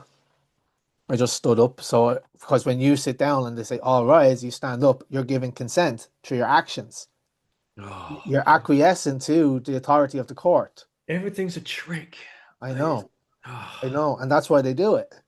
They do it because ignorance of the law is no excuse, though, Daniel. It's you can't say I didn't know because that's not an excuse. So they made that law up as well. Well, they made that saying up, yeah. Right. Okay. So you go Um, in, you don't sit down, so you just stand. I just stand. Now I had three charges, and they Mm. were just. It was like something that they could just make up. It was something like using language that could occasion a breach of the peace. Refusing to move when you were instructed by a member of An Garda Síochána, and failure to give name and address when requested. That was it. Just nonsense. But the thing is, you can only ask for you can only the guard the police only have the authority to demand your name and address when you've actually committed a crime. And I don't believe I committed a crime. That hasn't been proven yet. To commit a crime, there has to be a victim. Am I like wrong there as well? Well, the crime is actually against society as a whole. So legislation is considered criminal law. This is what I learned when I eventually went to university. When people are saying uh, natural law, positive law, I mean, it's all criminal law and civil law. It's all kind of like under the same umbrella, but all statutes are considered criminal law because they're against society as a whole. Civil law is between two individuals. So whenever the state is stepping in, it's a criminal matter. Um, what was I going to say? Oh yeah, So, yeah, okay. you So just listed the charges. So you yeah, stood up in court. You've yeah. just been given those three nonsensical charges. Well, that didn't happen in court, but I knew what I was in for, and Right. they called my name out, and I said, "Are you talking to me?" So I'm creating the separation between me, the flesh and blood man, and the entity that they had on the table up there. Did they use your full name or like They Mr. did. Flanagan? They did both actually. Right. They Kevin Flannagan, John Garda, whatever his name was, I won't say it on the podcast. Um, Step forward, and I said, "Are you talking to me?" So I'm not creating the joinder. If I just walked up without saying that, they would assume that I was the thing that the entity that they were calling. You with me? Hmm. So the judge looked up at that point and said to the clerk, "There's always a bit of drama in the district court, right? Sit down, sit down. We'll call you later." They said, "Let's put this back. Let's put this back." So they called me a second time, and I said, "Are you talking to me?" And then the Garda, the police officer, not the arresting one, but another one, he was standing in front of the judge, and he looked at me and he goes, "Do you think you're Kevin Flannagan? Do you think you're Kevin Flannagan?" And I said, "Allegedly, but the court may address me as Kevin today." And this is like all wordplay. It's all wordplay, and I'm just avoiding the contract. I'm not agreeing to anything. I'm just asking them questions. So if you'd have said yes, you'd have agreed at that point, and you're trapped. Oh yeah, it would have been like implied. The court would have been able to assume that I was Kevin Flannagan because I said, "Yeah, I think I'm Kevin Flannagan," but I don't know what they're talking about, what they're thinking of in their mind when they ask me, "Do you think you're Kevin Flannagan?" Because they're basically saying, "Do you think you're this entity? Are Mm. you this corporation? Are you willing to accept liability for this corporation?" So, um, Oh yeah, I should have said I had a big Bible under my arm and I had long hair at the time, so it was tied back in like a warrior style, and I was wearing a suit. I was like looked the part. And what was the significance of having the Bible? Well, that's the law. That's the law. Any particular Bible? It was a church Bible. I don't know. Right, okay. It What was like version? a Catholic Bible. Okay, right. Um, but it was huge, and I got it off my girlfriend's mother, who I told you was very religious, Yes. right? So I Nice. was walking in with the Bible under my arm, and like just like, and then I walked up to the bench. Eventually, when I eventually got up to the bench, how did I? It was the third time they called me up. Um, I think it was the last case of the morning, something like that. And I eventually now I'm at the bench, and I said they asked me to swear on the Bible or something like that, and I said I'm a man of God standing in the kingdom of God, and I request to address this court. Yeah, Right. and one thing led to another, and the judge actually got up and left the court. Now at this time, there was about the only people who were in the court were like 20 of my friends, right, from Tiernasir. And the clerk got up and walked in to the back room, and the guard is across from me, and he's in the corner like this. He's in the corner like this, and I was like, John, That was the arresting officer. yeah. I Yeah, was like, right. Johnny, all right there? And he's like, yeah, yeah. That was the best moment, actually. I love just having that sort of like, I'm the boss here, right? Um, And and people so need to understand that, like that, it is your court, right? it is your court. Well, you're a sovereign and you're entering the court of another sovereign. And Right. the judge represents the crown, or, they take silk, which is symbolic of taking the crown of the heard that. So barristers, they do a thing called deviling, and when they're finished their deviling, they take the silk, which is literally what they call the idea of like becoming a barrister. Deviling. What's that? It's when you are in apprentice mode and you're following a senior barrister, and they're teaching you. I know, it's It's crazy. called the deviling. It's called deviling. Yeah. I mean, they don't even hide it. Like No. it doesn't get much more satanic and ritualistic than And just on that note, right, the barristers wear these big black capes, yeah. these black robes, and on the back pocket, on their shoulder, they have a pocket. Hmm. That's where you used to put the money to see how much law you're going to get. And they'd take it out and they'd look, and then they would argue your case based on how much money you put in their pocket. So when we say like the whole legal system is corrupt, we're right. Of course, yeah, of course. And All I right. mean, you can go even further than that and just look at the judges that are giving the judgments to people who hurt children, and they get Mm. very small sentences. Whereas you say something wrong in England and you get a longer sentence than a person who hurts a child. So I And don't get me started on the fact that the current sitting prime minister was head of child protection services as a exactly. lawyer Hmm. overseeing the Jimmy Savile case. Yeah, of course. I mean, Oh, did you see the picture of him when he was a kid with Jimmy yeah, Savile? yeah, Yeah, groomed. yeah, exactly. So anyway, we're kind of going off the topic a Yes, little bit here, get but back to so now you're now looking at the arresting officer who's yeah. realized some shit is about to go very sideways, and the Well, the I think clerk I and the think he judge. already I think he already realized it, because actually I didn't say this to you, but when I came into the court, I walked up to the guard and he was sitting there with a female guard rubbing his back, telling him it's going to be okay. And I was like, John, that's for you. And I handed him my paperwork, Hmm. which was my affidavit. And that's for you, John. And I don't call him guard. I don't call him by his full name. I just say, No, John, that's for but you. but because you are addressing him as a man, Exactly. Yeah. a living man. A living man. Exactly. You are not PC Davies. You No, are no. John. No, I mean he lost that respect when he arrested me Right, of without course. cause.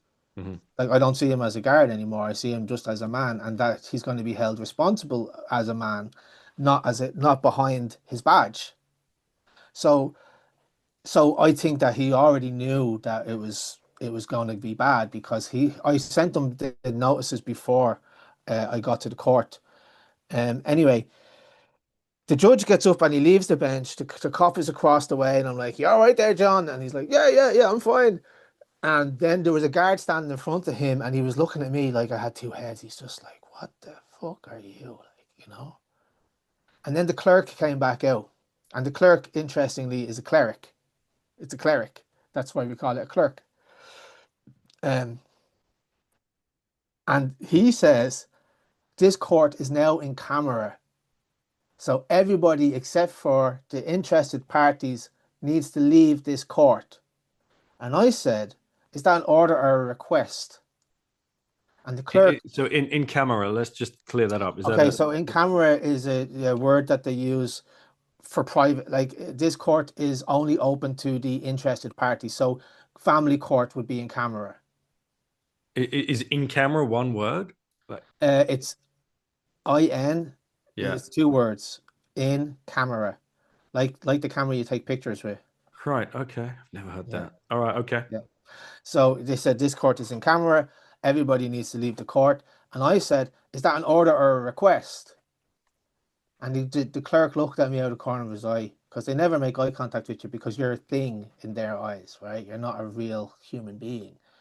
And he looked at me in the corner of his eye and goes, it's a judge's order. And I said, oh, there you go, lads. Give him a bill. Because whoever gives an order is liable to take a bill. That's what you do in a restaurant. You give an order, you get a bill upon performance. So, and this is in the Bill of Exchange Act 1882. Whoever gives an order is liable to accept the bill. And I never said this to you before. This word of silence is agreement. So one of my friends in the audience and in the crowd said, and it is an audience really. It's a public gallery. It's a show. Um, one of my friends said, under the Bill of Exchange Act 1882, whoever gives an order is liable to take a bill. And my other friend said, do you understand that? Oh. And the court was silent. So what did the judge have to do? The judge had to come back out where all the people still sitting there and continue the case. Why? Because he doesn't have any power except for what we give to him through his threats, through the gravitas, through the force of his words. But everything we do in court, we agree to.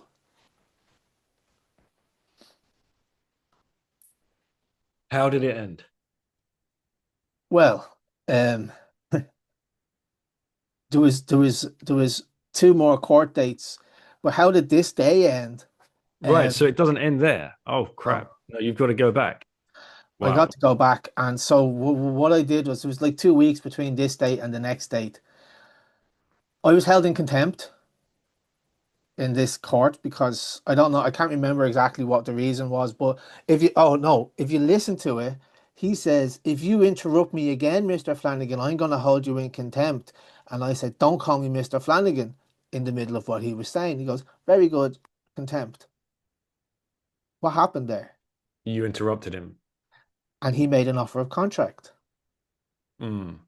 If you do X, I will do Y. I did X. And you So accepted he the did contract Y. I accepted the contract by your actions. him. Yeah. So in retrospect, what would you wouldn't have said anything until you'd finished the sentence? In retrospect, I would have done things a bit differently. I would have understood that it's a court and you're supposed to take turns. Right. Okay. Like a tennis court. So I've just found in camera in Black's Law Dictionary here. In chambers, in private, a cause is said to be heard in camera either when the hearing is had before the judge, when the hearing is had before the judge in his private chambers, or when all spectators are excluded from the courtroom. Man. Yeah. Because they didn't want the audience to see us going off script. Absolutely. To see us going off script, because that's not what's supposed to happen. No, that's not. Everybody has their roles. Mate, you have the defendant, you have the plaintiff, you have the lawyers, you have the judge, you have the clerk, you have the transcriber, and they all have their set roles. So when somebody goes off the script, they don't know how to deal with that. Bread and circuses, isn't it? It's just all theatre. Exactly. And so, but you can watch the theatre up until like you can't. It's like, cut the transmission.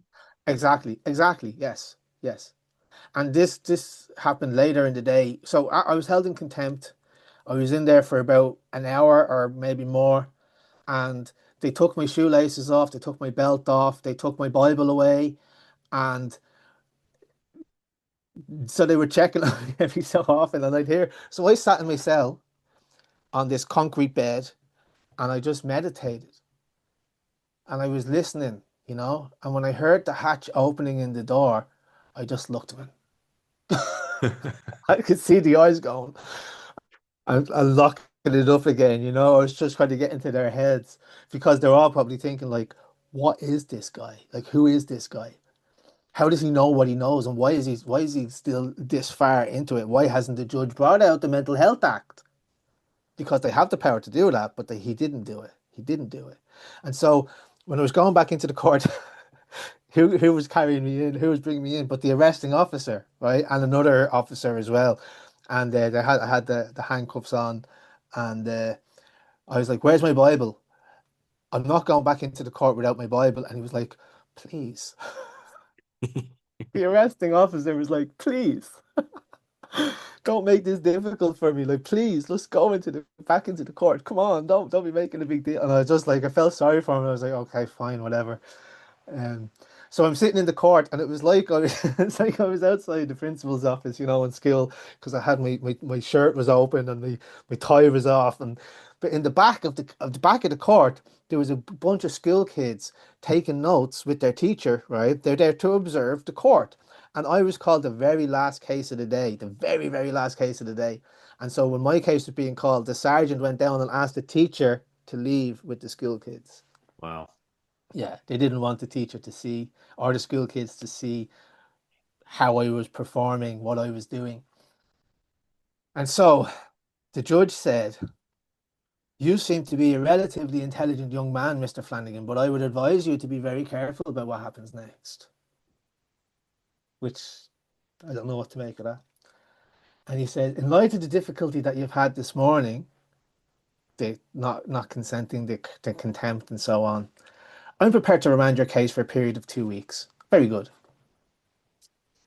Did you hear that? He made me an offer of contract, and he gave me some time to respond, a couple of milliseconds, Yeah. and he went, "Very good," and he was about to start writing on his paper. No, I should backtrack a bit. He said, "You're here to enter a plea, guilty or not guilty." And I said, "Am I not presumed innocent?" Right.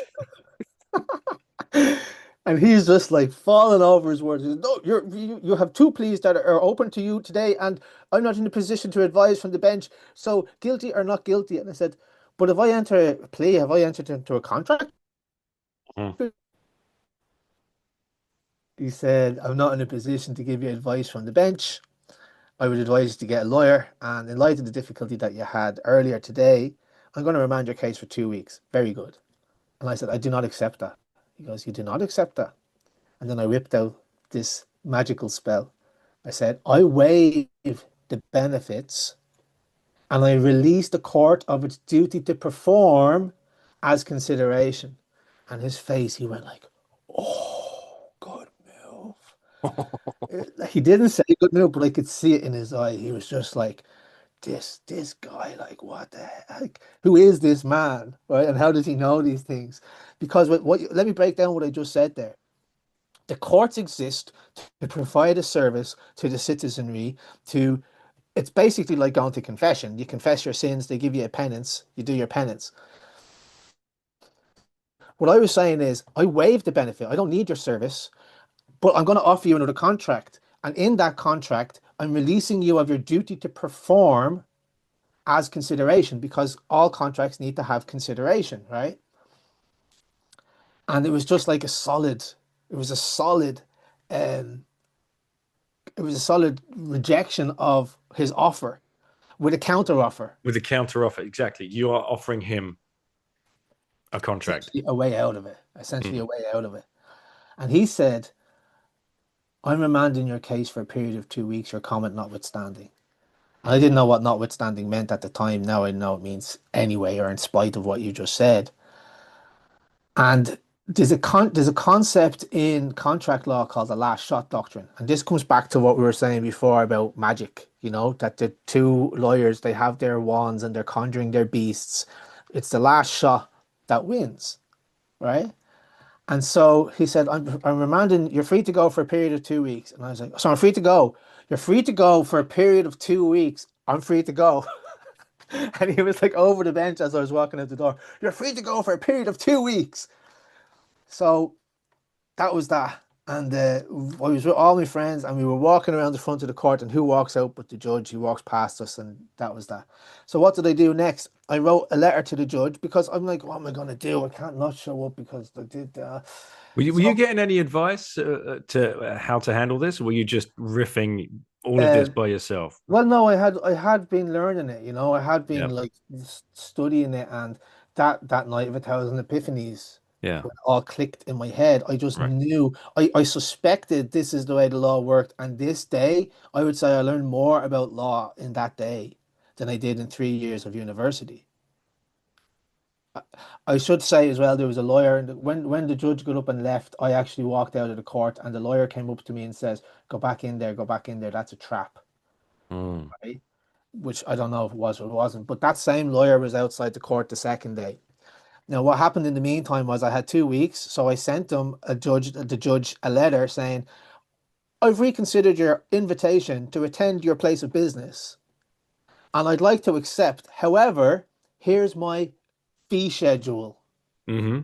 300 euro per hour for attending, and 3,000 euro per hour if I'm incarcerated or otherwise detained." Right? So the lawyer was outside and he was talking to me, and he's like, "Oh, I remember being young once and being ideological, and I was just kind of like, you, what I mean? Like, don't patronize me, you know what I mean?" And I just said to him, "Well, I sent the judge my fee schedule," and he went, "Very good, very good." He didn't say you can't. He didn't say there's any laws precluding you from doing that. I sent that judge my fee schedule, and he knew what it was. The lawyer knew what it was. And so that second time I was in the court, um, I was called out immediately. So I wasn't even in there 5 or 10 minutes. The clerk came out, the judge came out, and my name was called before the judge even had his ass in the chair. And I went up and I had a few weeks to prepare now, right? I had like 2 weeks to prepare, and I was doing all this spider chart, and if they say this and they say that. And what I wanted to do at that time was get it into being in camera, because that would be a chance for me to look at the guard in the eye and go, "Look, can we just shake on it and leave it at that?" That would be a manly way to deal with it. Um, but the judge was having none of it. He's like, "You're here to enter a plea, and your plea is guilty or not guilty." And I was like, "But like, how can I enter a plea if I don't know the facts of the case?" Like, he goes, "No, okay, we're remanding your case for 6 weeks," and I was out. So it was very quick. I wrote the judge a letter, and it's like afterwards, it's like, I'm going to waive the appearance fee. The $300 Exactly, euro. exactly. Because sometimes you have to pick your battles. Uh, but they gave me 6 weeks then until the next case, which is 3 periods of 2 weeks, which gives me three to send 3 notices with 2 weeks of um, a response. So I sent the first notice saying, "Look, this is what I claim has happened. If anything, I'm the victim here, and but you have 2 weeks to rebut this." And I sent it to the cop, and I sent it to the Attorney General and all these like important people. And you're doing all Um, of this registered mail as well, I'm assuming. Registered mail, yeah, Right. Okay. yeah, yeah. And so, yeah. And what was the notice? Notice of, Um, I think it was just notice, right. which Just, which means like know this. oh, of course. Notice, know this. Right. Take Okay. know Yeah. this, Yeah. take notice is And is so each notice carries 14 days. And if no response, you can follow up again. Right. Okay. That's exactly it. Yeah. So Right. 14 days passed, and then another 14 days. I said, "I'm giving you a final chance. And if you don't respond to this, this is what I'm accepting is the truth. And an unrebutted affidavit stands as truth in commerce, in law. And so here's what you're going to leave me with the understanding of." I said, there is no crime. There is no case to be called. So you're going to instruct your judge. You're going to instruct the cop not to call the case. And I'm not going to be there. on the date that you've given me to be in court. I'm just not going to turn up because I've already established through my affidavits. And what's an affidavit? It's a written form of testimony, which is the equivalent of what you do in the box when you put your hand on the Bible and you say, here's what happened to me. It's the equivalent of that. And I said, I'm not going to be in the court at all. And so I'm a man of my word, so I didn't go to the court. But I went to a bar down the road and I sent my friends in with my paperwork. And they said that they tried to give it into the court. My name was on the list on the door. It was a different judge now, and the cop didn't show up either. They tried to give my paperwork into the court and the file wasn't there. It wasn't even in the court. So after that, they came and joined me in the pub. They were there for the whole day. They came at around 4:30. They joined me in the bar and we had a celebratory point because it was like I had beaten the system. But that bail bond came to bite me in the ass. The bail bond came to bite me in the ass because it was sent to Swords, which was my local Garda station at the time. And I got a phone call one day from the warrant officer there, and it's like, I have a bench warrant for your arrest. And I was like, hold on a second. Do you even know what you're dealing with here? Like, are you under full understanding of the facts of the case? Do you understand that you could be personally liable? Where's your office? I'm coming down to see you. He was like, what? I say, because he's usually chasing people, you know. So one thing led to another, and look, it was months and months went by, and I lost, I lost a bit of my fight. Do you know what I mean? I just ended up submitting to the process, even though I knew I didn't, even though I knew I was in the right. I just didn't have the energy to fight it anymore because they wore me down, you know, and it was just me doing it by myself. So on the day after my birthday, the following year, so that was like at the end of, I don't know what year it was, but the day after my birthday, 15th of August, very early in the morning, Mariah van and two squad cars knocked at the door, and my girlfriend's mother came into the room. She was also an Irish speaker, and she said, Tá Garda Síochána ar an doras, which means the police are at the door. And I just got up and I just kind of surrendered, you know. I didn't even pick up my tobacco when I was walking out. I used to smoke and heavily, and I remember sitting in Mountjoy prison cell. I was supposed to be there for 3 days, but I was only there for one day because they don't have the facilities or the beds or whatever. They're overcrowded. And I remember sitting there thinking, like, we don't have a justice system. We have a legal system, and that's a very different thing. And then, from then on, I was determined to learn about the legal system, learn about the statutes, learn about the Criminal Justice Act, learn about the case law as well, because case law is common law.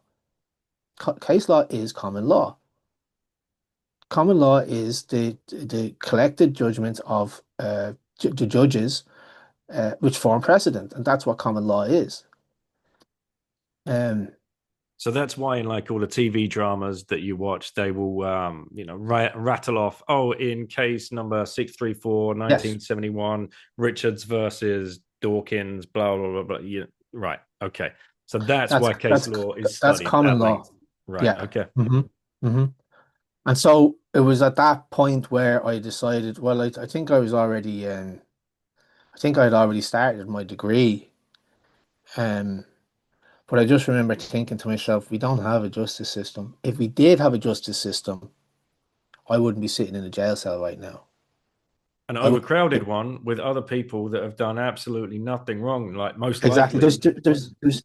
There was three other lads in there, and they were in for like drunken disorderly, most of them, and you know, uh, I wouldn't say they were innocent, but I was certainly innocent because I hadn't done anything wrong. At least that's what I thought.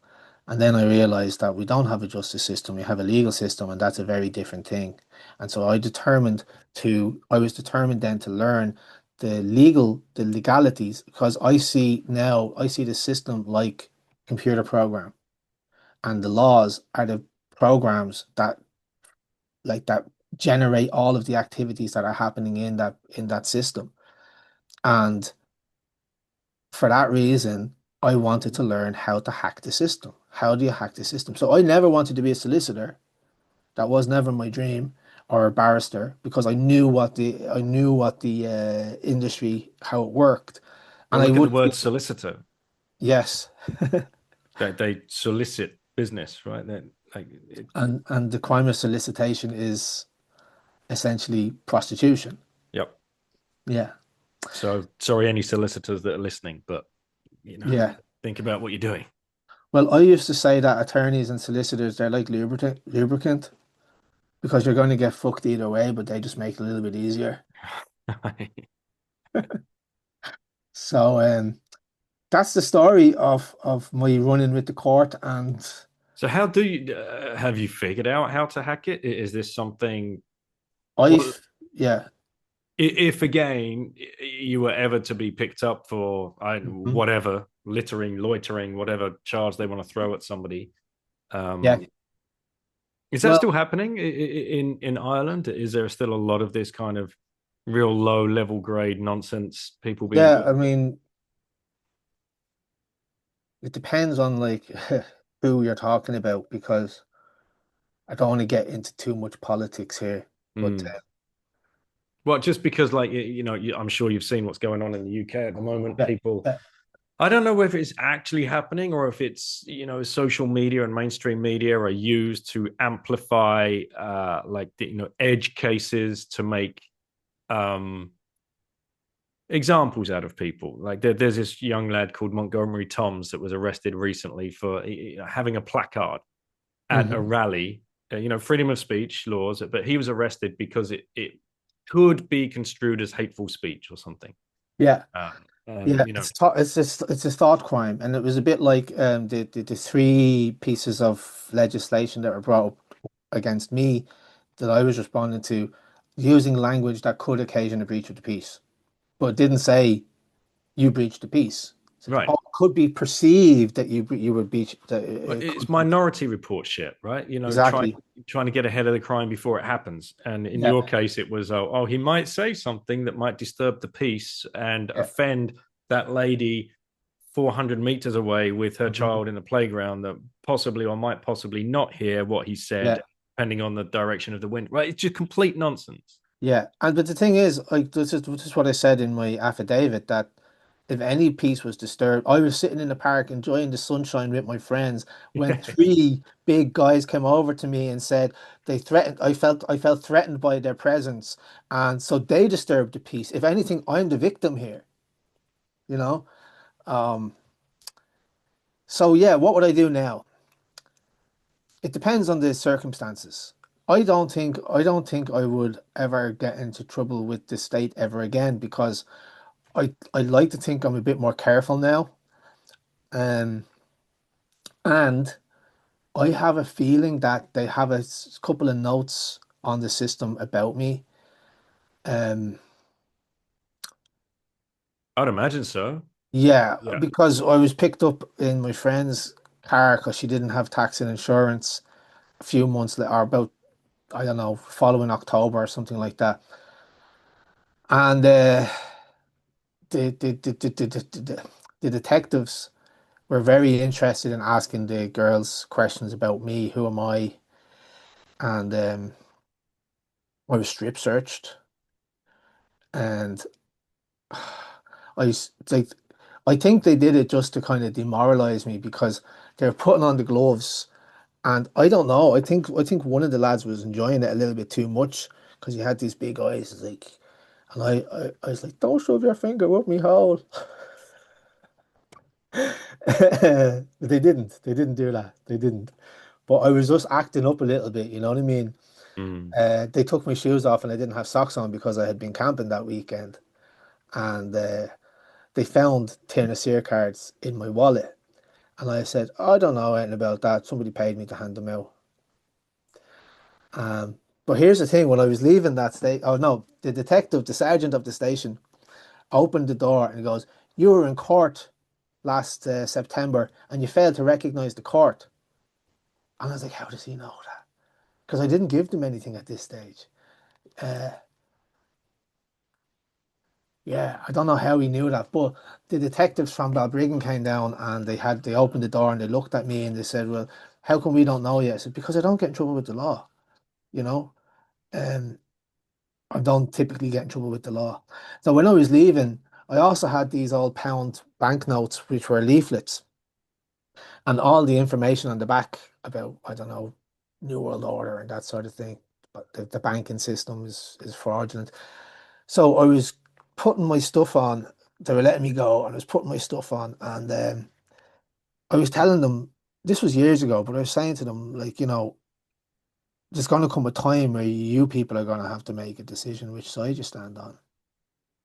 And you can stand with the people or you can stand with the government who really don't care about you. I said, they're not even letting you go on strike because there was a bit of a thing at the time. The guards wanted to go on strike. And I said, the guy, one of the cops says, there was three of them standing there and they were all very interested in what I had to say.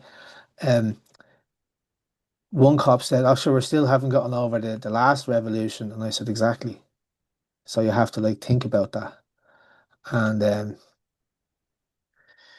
I told him that he could hang on to the pound note. This you can hang on to that. I have plenty of them. And when I was leaving, they were saying, "Oh, we'll never forget you now. We'll never forget you." And I said, "No, you're gonna forget me. You're gonna forget me." As I'm walking at you're gonna forget me. Um, so I think that they definitely know who I am. Um, Now I haven't been in Ireland for 9 years, 9 out of the last 10 years. Um, but I'm back now, and there was another time when I was coming back from a rave in the woods, which I don't go to often, but my mate is involved in that scene, and he's also doing stuff like this, so he has previous as well. Um, and so we were followed by a squad car because the guards came in the next day, the police came in the next day and shut down the party, and then everybody left. And as we were leaving, my mate said, "Oh, there's a squad car following us," and we were pulled over. Now, I had a little nodge of hash in my pocket, in the little lighter pocket there in my jeans, squeegee hash. And the band guard, there was a female guard, got out, and she wouldn't search us, probably because we were two lads. But she called the drug squad down to search us, and this man searched me and he took out the piece of hash from my pocket and he looked at it and goes, "What's that bit of chewing gum?" And he handed it back to me.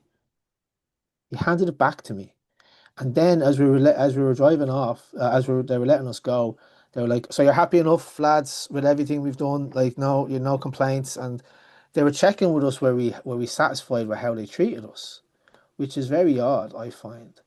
But I can only imagine what it must have been like for them, for the guards, to put both of our names into the system and see that two of us, who we probably wouldn't have had much reason to be together, or we wouldn't have been caught together in the past. And they're like, "Oh gosh, just these two lads." And it's probably no, like, don't deal with these, or deal with them respectfully, because they probably know who we are. Yeah.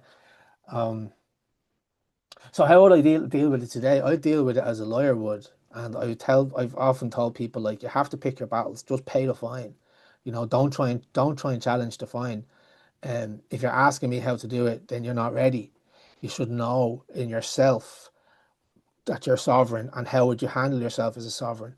Um, Now if it's really serious, like a high court case or something like that, I might give them a little bit of advice.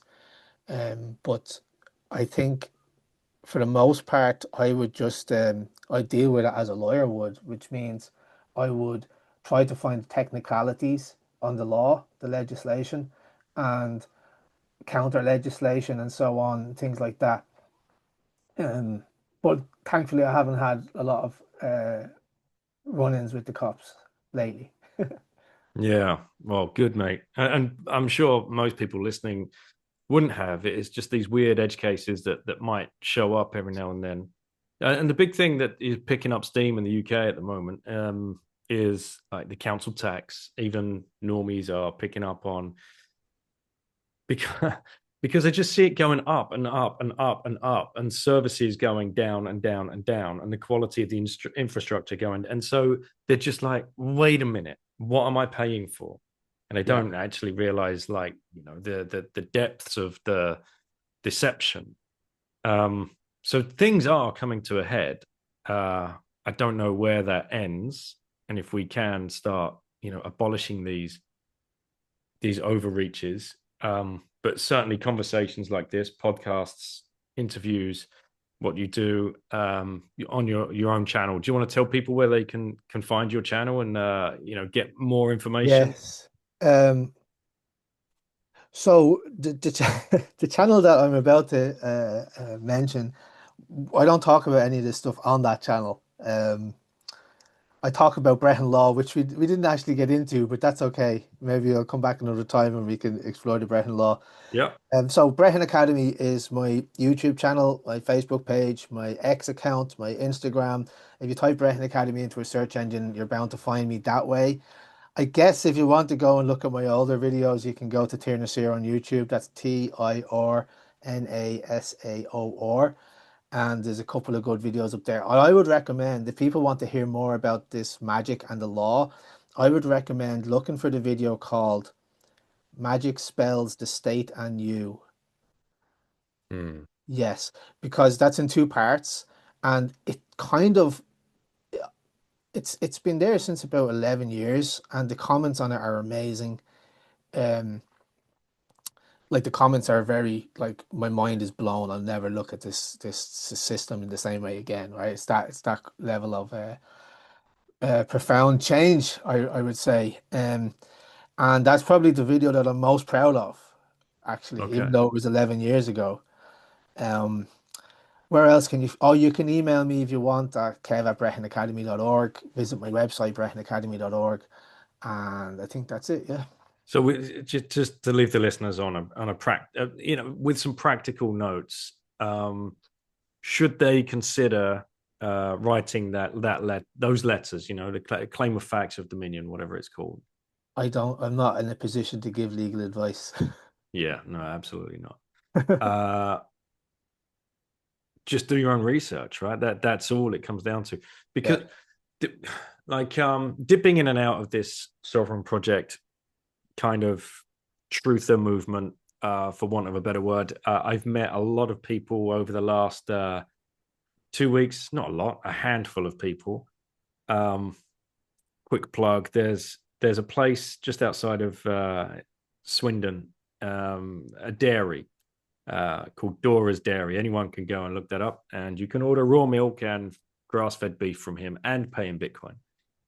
Now, he's not a Bitcoiner per se, but he's got Bitcoiner customers who have managed to convince him, I just want to pay you in Bitcoin for my milk and for my dairy products and for my beef and for my raw honey and, you know, all this kind of stuff. So we were staying there on holiday, just close by, and we would go and stack it up with some supplies. Great burgers, you know, great milk, beautiful honey, raw milk ice cream, all this kind of good stuff. And I'd always get chatting to whoever was in the shed. Like, what brings you here? Oh, the raw milk. Oh, what do you need raw milk for? I've got this health issue and I believe this and blah, blah, blah. And you get a whole cast of different people. Yeah. And you get into the geoengineering and the chemtrails and you know, the pasteurization of milk and all of it, the Federal Reserve, the money. And they would always stumble at Bitcoin. Like, well, why are you here? I'm like, that sticker in the shed. What Bitcoin? I'm like, yeah, I've come here to spend Bitcoin to show Yeah. true value, to express true value to John and his products. I'm not going to use you know, a debt instrument. That I find that almost repulsive, to be honest. Like, you know, he has raised these cows, and I'm going to come and give him a debt instrument to express the value. That, no, I'm going to give him the hardest, soundest money that's ever been discovered by man. And they were like, well, how does that work? So you'd get into these conversations, but I do find that people, when they bump up against this, and I'm probably guilty of it as well, it's like, just give me the template. Just give me the template and I'll follow the template, and then I will be, I'll be able to do it, because we are taught this way. We're taught things are systematic. That's Yeah. the education system. That's what it does to you. Whereas it isn't. And no case is ever going to be the same. We've got people listening to this conversation from all around the world, from completely different ages, with completely different backgrounds and completely different futures ahead of them. There is no template for this stuff. It's a hell of a lot of introspection, deep research, trying to get to the bottom of it. Going, there are courses, there are YouTube channels that people can dig into, but there are charlatans out there as well that are going to sell you a template. Yeah.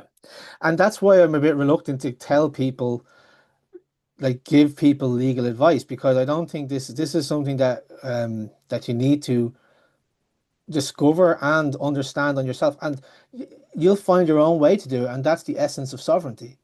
The essence of sovereignty is not following in another man's footsteps, but by carving your own path, by walking your own, by making your own. You're, we're shit shovelers, right? Yeah. We're shoveling the shit.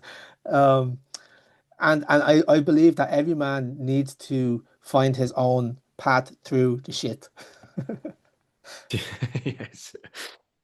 Kevin, we will come back and do more conversations here, because there is so much to talk about. I mean, we didn't go down the deepest of rabbit holes of fiat currency. We didn't even really touch on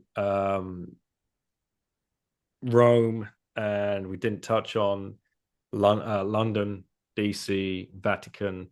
There's so much to be, the Great Fire of 1666, and then Yep. Unum Sanctum, and all of this kind of stuff. Yeah. Well, I'll be happy to come back on anytime. Right. Love it. And yeah, we've smashed through a 2 hour mark. So it's good place to leave it. I look forward to chatting more on this, mate. And yeah, thanks for your time. Thanks for your work. And yeah, let's stay in touch and get another date in the diary. Yeah, thanks for having me on, and I really enjoyed this conversation. So thank you. Cheers, mate. Take care.